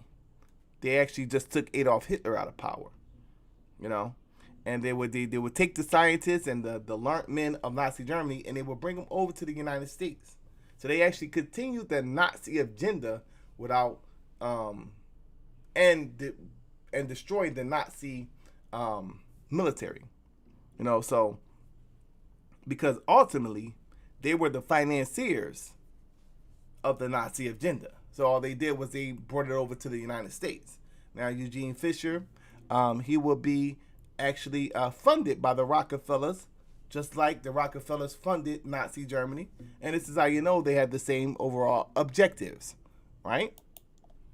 So Rockefeller funds Osborne to change eugenics into genetics. Osborne was able to confidently write to Paul Popenoe and read about Paul Popenoe. He was one of the main people in the state of California that was putting eugenics into legislation. So Nazi Germany would actually mimic the methods that was used by Paul Popenoe. So it would be Osborne writing to this individual, and he states the following: the term genetics has taken the place to the term negative eugenics. Very key. So sometimes when you hear the word genetics and the way like, for example, the Human Genome Project, and I'm gonna get into that in a future presentation. This whole thing, 23andMe and all that bullshit that y'all just giving a crack of your damn DNA. That's a form of modern eugenics. This is why they are now are able to construct what they call race-specific biological weapons. You know, you wonder why the blacks are coming up with diabetes more than any other group of people, high blood pressure, strokes, and things of that nature, because they are putting shit into the food. Race-specific biological weapons. He says, keeping a low profile had paid off. On April 12, 1965, Osborne wrote to a colleague at Duke University. Once again, that would be the objective of Cecil Rhodes. Integrate this objective into the universities, where you get the smart minds to now construct ways of implementing certain things, whether it's policy or even through the books, education, or your peer review articles that you so love, to promote this one world government. He said, somewhat triumphantly, we had struggled for years to rid the word eugenics of all racial and social connotation, and have finally been successful with most scientists, if not with the public. All right. Okay. We get into, Avery Rockefeller, John Foster Dulles. So you now talk about, once again, post-World War and their objective, and their supporter of Nazi Germany. You know, these was, I believe one of the Dulles was one of the lawyers of, that were supporters of Nazi Germany. So this is something that you could dig into, but this is me digging deep, because I had to dig into this information just to see how this whole thing is connected, right? Okay, so let's now peel off the banana. Okay, so Frederick Osborne, he continued the eugenic movement after Nazi Germany. John D. Rockefeller, that's why I presented you with all the information on the Rockefellers. We could safely say that he's a Nazi supporter. John Foster Dulles, he was one of the lawyers, that supported Nazi Germany. Eventually he became, I think he really was the Secretary of State or the head of the CIA. He's one of them. Nazi supporter.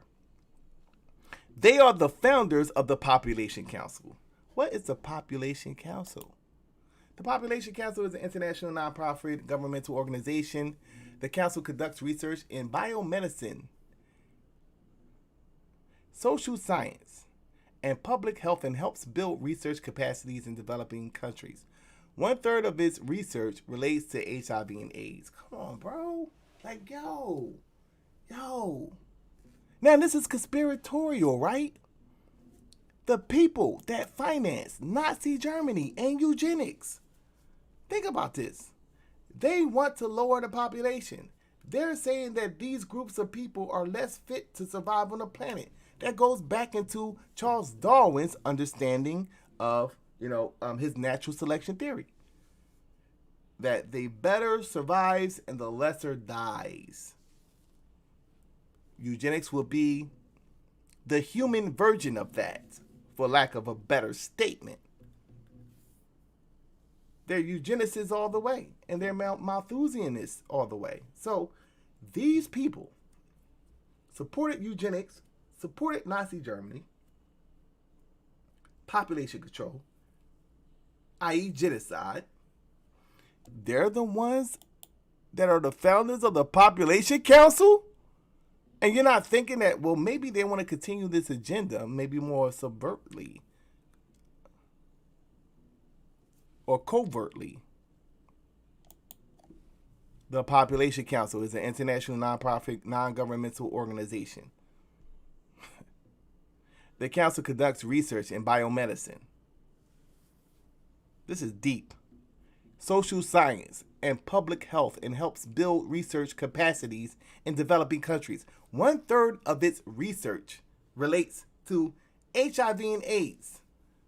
That just so happens to be a sexually transmitted disease.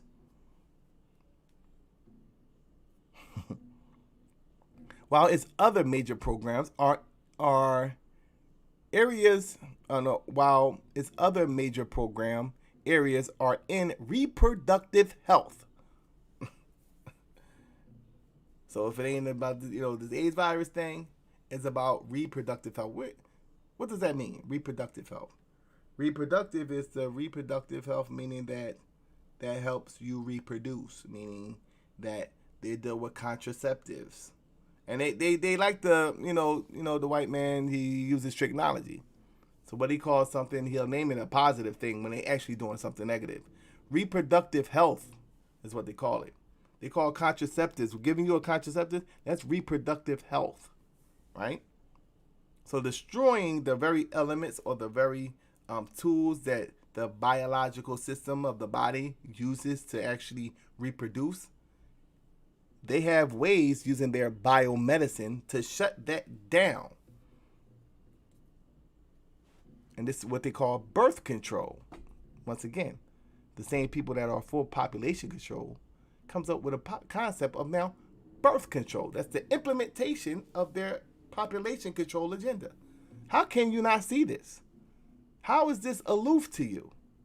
Why is this hard to understand? What is the matter with you niggas? And its relation to poverty. Once again, we're going into now Malthusian talk. More people. This is why it's poverty, because there's not enough food. Youth and gender. For example, the Population Council strives to teach boys that they can be involved in contraceptive methods regardless of stereotypes. So they're now trying to convince the men to use contraceptive methods as well as the women, right?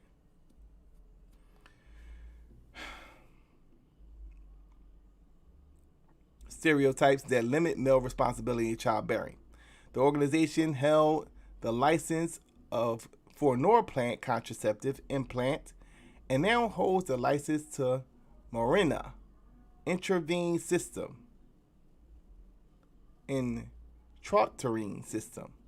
The Population Council also established the journal Population and Development Review, which reports scientific research on the interrelationship between population and socio-economic development.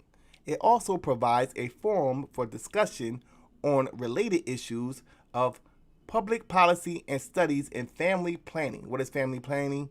Family planning means that they're going to help you get these birth control pills. They're going to help you get the Norplant. That's family planning. So you're not really planning a family. You're planning to prevent the family. The white man uses tricknology with his statements. That's to lure you in. Are you idiots? You see how I caught that mouse earlier, right? You seen the food. You want to get the food, but you're on a glue trap now. You're dead. Or what they call it, reproductive health. No, reproductive health. That's what they call it. It's not reproductive health. They're destroying the uterus. Family planning. You're not planning a family. You're destroying a family. Which focus on public health, social science, and biomedical research involving sexual and reproductive health, fertility, and family planning. These are the people that are doing this. Eugenicists, supporters of Nazi Germany. He was head of he was head of American Eugenics Society. What is the goal of eugenics? Lower the population. The people who are deemed unfit, we need to make them stop reproducing. Okay. This is actually doing that. So if I was to jump out the window and say, well, the Population Council is just an extension of eugenics, y'all would think that is a conspiracy theory. When the founders of the organization are eugenists. You see what I'm saying? So if I was just to jump out the window and tell you the Population Council, that's nothing but eugenics, modern day eugenics. What are you talking about? That's a conspiracy theory. Why? Because the white man has lied to you in the history books. You don't know what real history is. That's why. let's move forward. The Population Council. This is a little bit of what they are actually doing now. The Population Council is the leading developer of long-acting reversible contraceptive. This is what it's saying. It's reversible, meaning that it can shut your shit down momentarily. This is family planning, right? The council developed products include the copper T intertine device, the IUD is what they call it, or the, I'm not even trying to pronounce that shit, interine system, Marina is what they call it, and the implants, Jadeli and Norplant. Correctly, 170 million women worldwide are using a highly effective contraceptive developed by the council or based on their technology. You're not going to have me reading our. Based on their technology. All right? So now you have the eugenicists actually creating things that can shut down your reproductive system. Interesting. Okay, moving forward. Margaret Sanger. She was also funded by the Rockefellers. And we could just, jump through this because this is all connecting to the Club of Rome. She was actually funding, so we know Margaret Sanger, she used feminism to now convince the women to actually, that will be part of feminism, is controlling your reproductive health, because you don't want to have a whole lot of kids up in this society, right? Because, a person with 5 kids is just, just a plague to society. Why? Because they have convinced us through their propaganda and their socialization that having a lot of kids is a problem. Why? Because their ultimate agenda is to have less kids. Lower the population. So you're a plague to society if you have 5 kids. You're pretty much a whore. You make you look like a whore. You have 5 kids.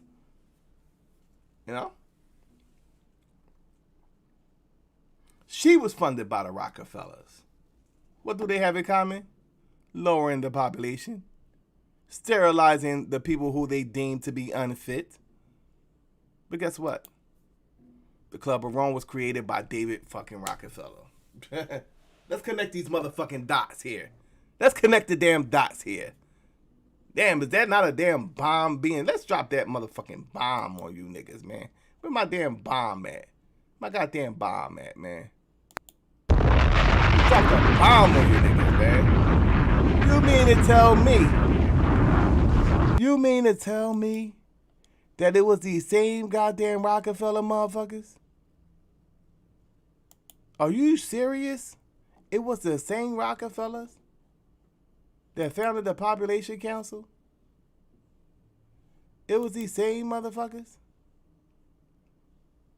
that supported Nazi Germany eugenics, that funded the American eugenics movement,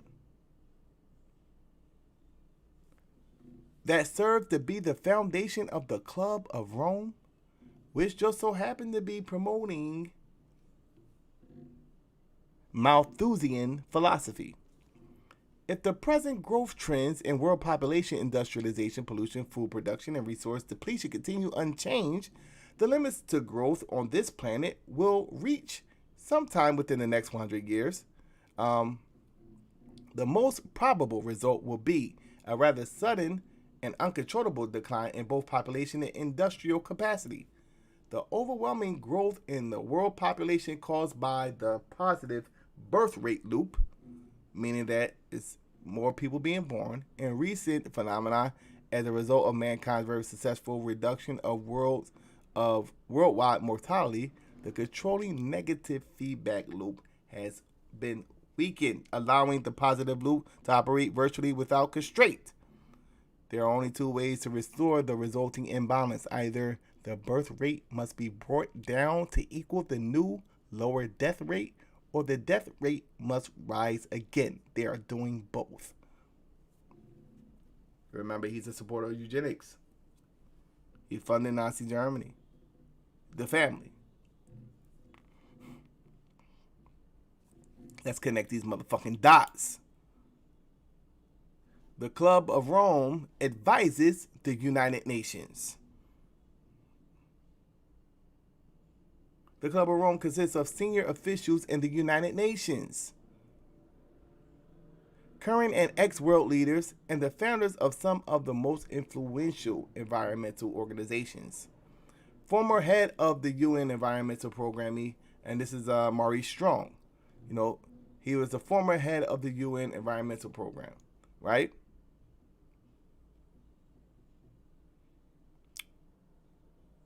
Anne Ehrlich. She's a population biologist, married to Paul Ehrlich, with whom she has authored many books on human overpopulation. Also a former director of Friends of the Earth and of Cerebra Club, and was a member of the UN's Global Roll of Honor. Right? So you see where it's going. Hassan bin Talal, president of the Club of Rome. He's president of the Club of Rome and president of the Arab Thought Forum, founder of the World Future Council, and recently named as the United Nations Champion of the Earth. Right? Former British permanent representative to the United Nations and permanent representative of the Security Council, chairman of Gaia Society. So that'd be Sir Crispin Tickle. So all these people are somehow affiliated with the United Nations. So now let's once again look at the chart.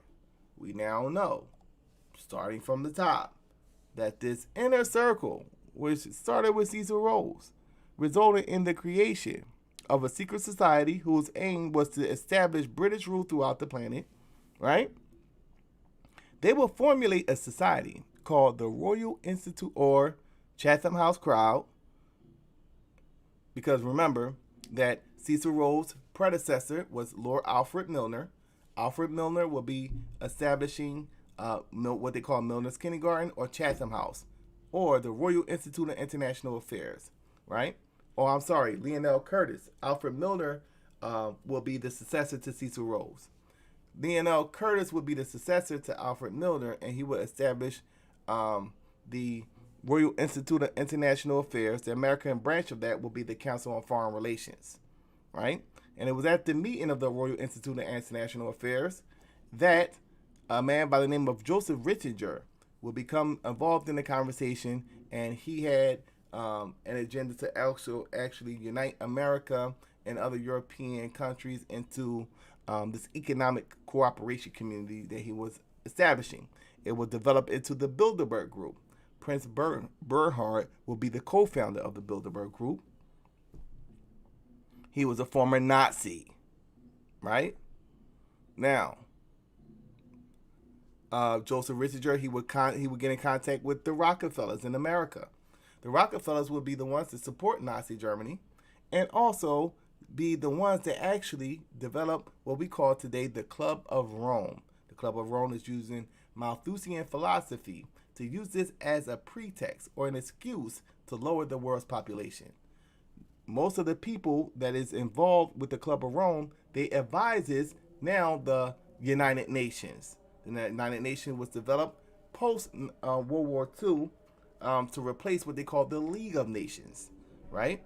So the creation of the International Monetary Fund, development of the World Bank, the classification of first, second, and third world nations, all post World War II. The creation of the United Nations is one of those things, right? The United Nations gets advice from the Club of Rome, Rockefellers, Council for Relation, Rockefellers. So we have one more area to deal with tonight. Now that we made this thing full circle, right? The Trilateral Commission. And we could just end it right here. The Trilateral Commission is a non-governmental, nonpartisan discussion group founded by who? David Rockefeller. David Rockefeller. So when you're looking at this, we could say, shit. Need I say more? We done already ran the whole thing down by the Rockefellers and what they do. The Trilateral Commission is an offshoot of the Council on Foreign Relations. But they're just involving Asia in the mix with it. That's the Council on Foreign Relations. The founder, David Rockefeller, was the chairman on the Council on Foreign Relations. At the time, he developed the Trilateral Commission. The Trilateral Commission is widely seen as an offshoot of the Council on Foreign Relations. The Trilateral Commission arose from the Bilderberg Group, bingo, when one of its prominent members, ESO of Standard Oil's David Rockefeller, came into conflict with the members over whether to include Japan in the club.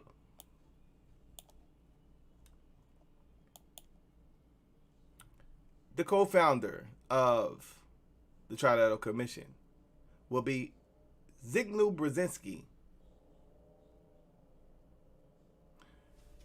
Published his book Between Two Ages. This book impressed David Rockefeller so much that he lures its author away from the Columbia University to become chairman and co-founder of the Trilateral Commission, together with Zbigniew Brzezinski and a few others, including people from the Council on Foreign Relations, Ford Foundation, and the Brookings Institution. Rockefeller organized meetings and held their first executive committee meeting in Tokyo. Because, Tokyo, why? Because they want to involve them Asians into this New World Order agenda. The meeting was attended by politicians, corporate CEOs, prominent university presidents, labor union leaders, and academics. Remember, this goes back to they take these individuals from the universities.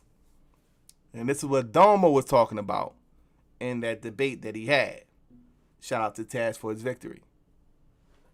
But this is what Domo was talking about. The institutions never changed. So what, this 1970s? This is in the middle of the Black Power movement. At the height of the Black Power movement, you have the development of the Trilateral Commission. Is this a disruption? Once again, shout out to Taz for the victory.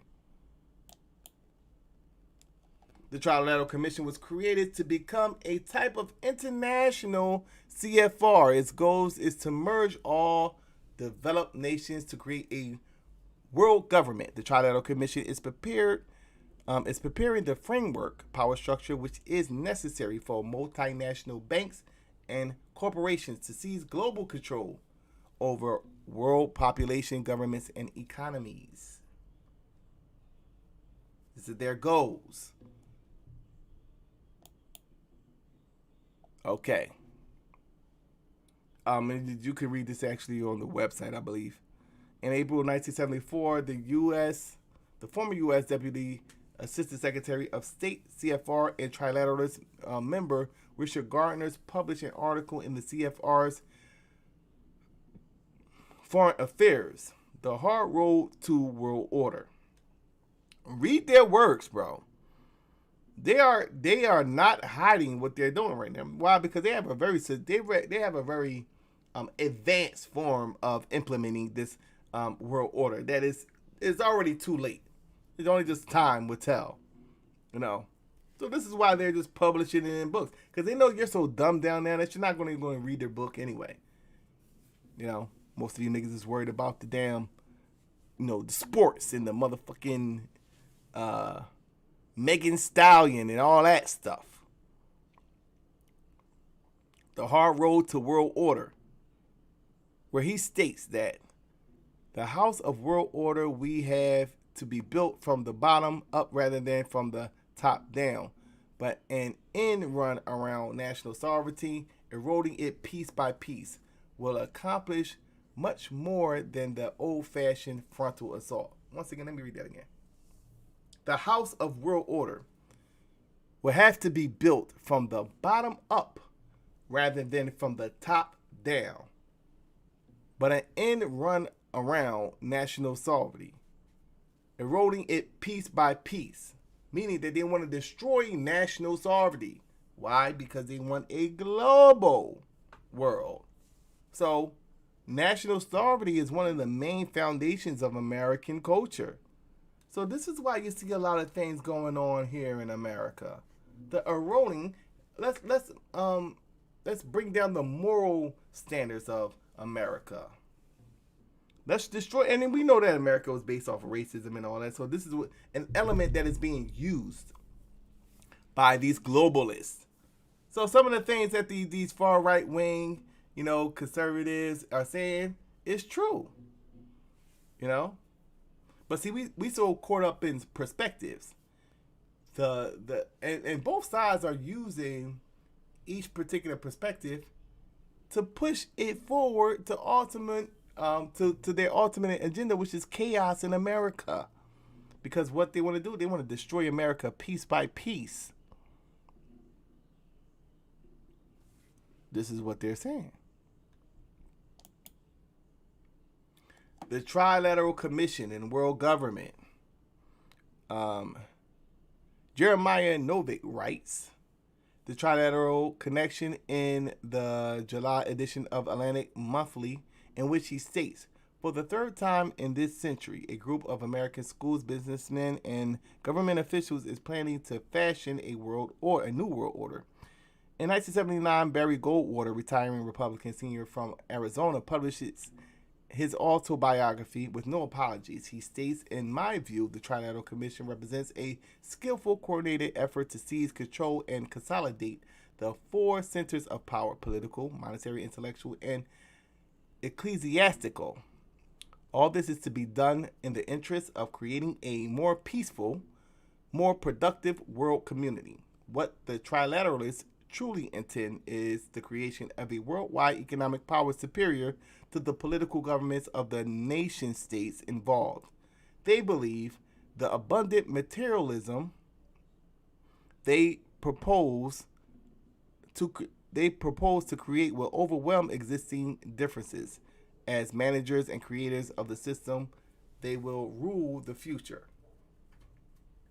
And this is what, once again, was established by Cecil Rhodes.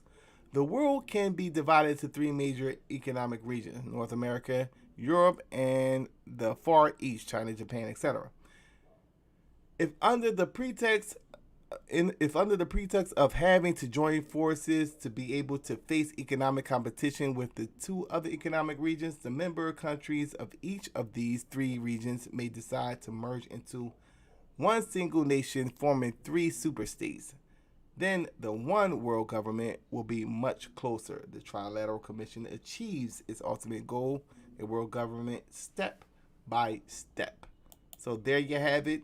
When you look at this roundtable group thing on YouTube and it pops up, and one of the people tries to say, look at this conspiracy. They think there are a few people controlling all this shit. You can actually break this down step for step, line for line. Just come back to this particular presentation and I will break this down for you. This has been recorded, family, so you can use this as reference. Do your own research. Get an understanding of what type of world you live in.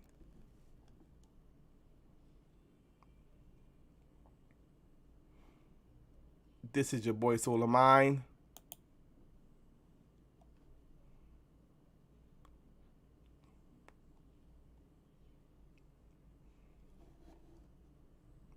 You've heard it first here.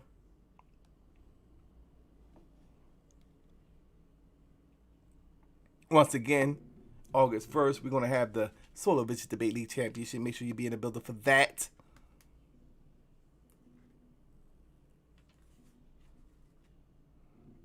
Should black leaders focus on changing the moral standards of the black community?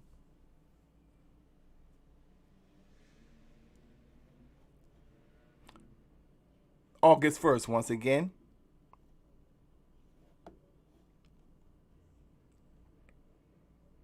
This is your boy Solarmind signing out. This is the Solar Vision Debate League, or the Argument League, I'm sorry. My bad. This is the Argument League. Man. Speaking on Anonymous Hebrew, this is like a fun fact. Did you know that he was on the wrong end of the biggest upset in Solar Vision Debate League history that lost the claim? What's the biggest upset in Solar Vision Debate League history? But let's lay it all on the table. So he's coming off the biggest upset in Solar Vision Debate League history. Season 2, he comes back, he goes 2-0, and then for personal reasons, he had to leave for the rest of the season. That's just like getting hurt.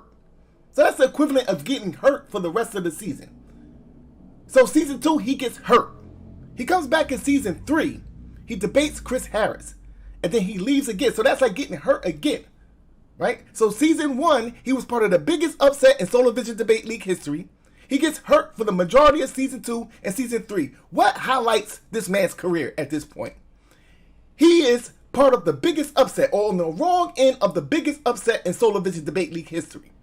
Do you think that this man is playing at this point? In terms of talent, it goes without question. He is a definite lock at top 3 in the Solar Vision Debate League.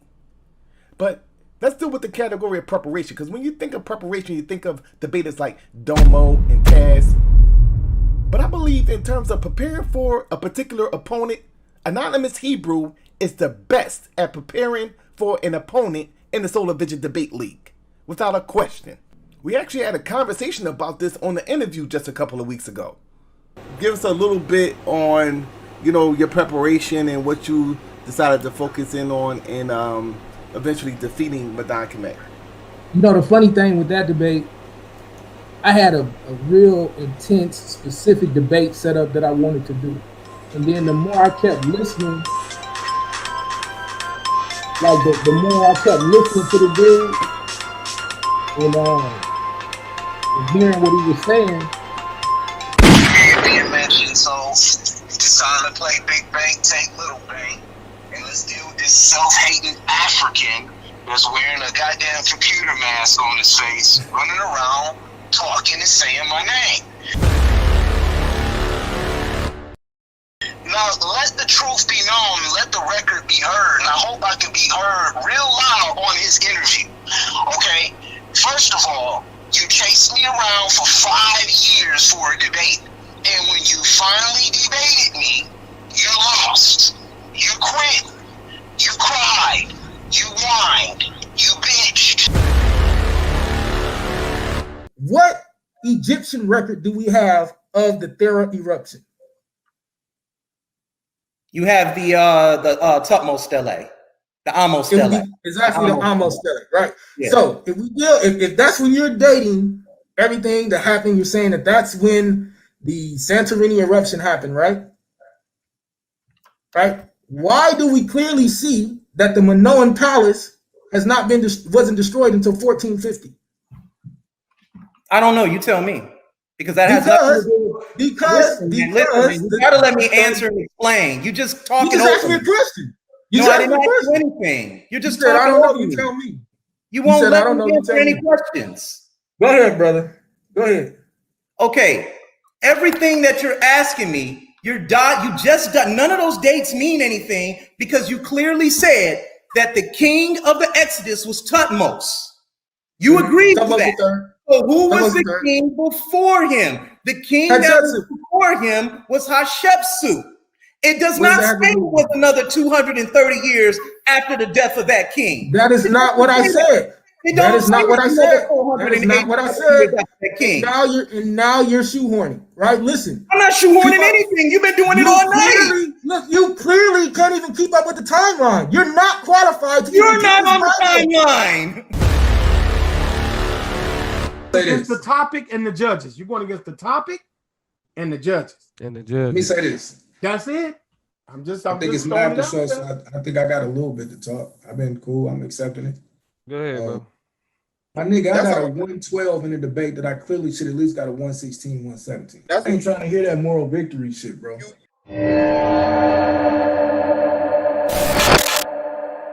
All right, let's get it then. So this is the problem. You're not gonna let me talk. I'm not gonna play with you. And he's just trying to scream when I ask him the question. The retirement fund is used for a retirement. That does not mean, now all of a sudden you start passing things to your family. So what do the experts say concerning? Did the experts not say this is how you close the racial wealth gap? Did you not say use a life insurance plan? Life insurance is beyond retirement. Life insurance is used for retirement. So you want me to use it when I'm dead, but not when I retire? How is that going to close the racial wealth gap? Answer the question. Used for retirement.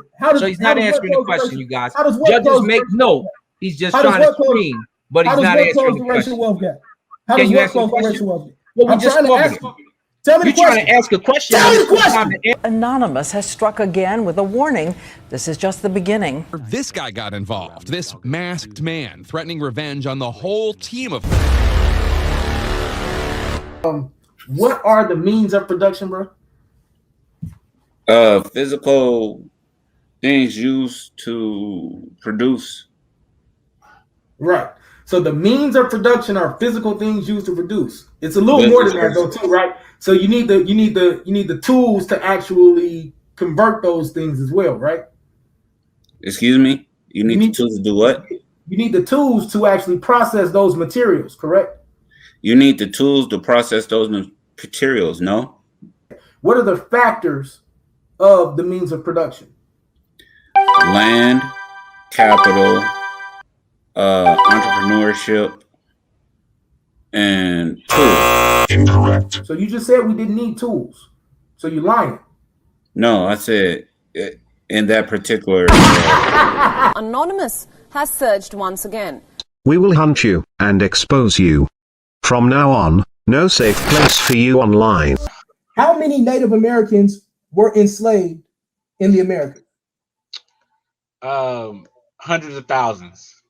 And that's according to some records. They say 2.3 million. Who is they, and what are those records? This is by let me get the source for you real quick. So there are no manifests or records of these native slaves, correct? Yeah, we got documentation from the colonialists, which I was showing. And you showed that in your debate? Yeah. When you showed, so you showed, wait, so you showed wait, no, stop. You saying that you showed records of millions of Native Americans being enslaved? You showed those records.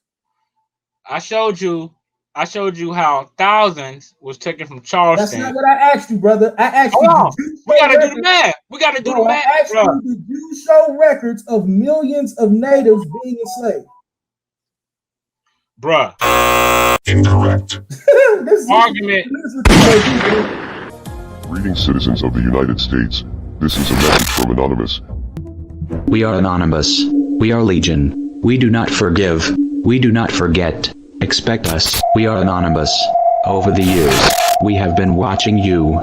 You have nowhere to hide, because we are everywhere. This is only the beginning.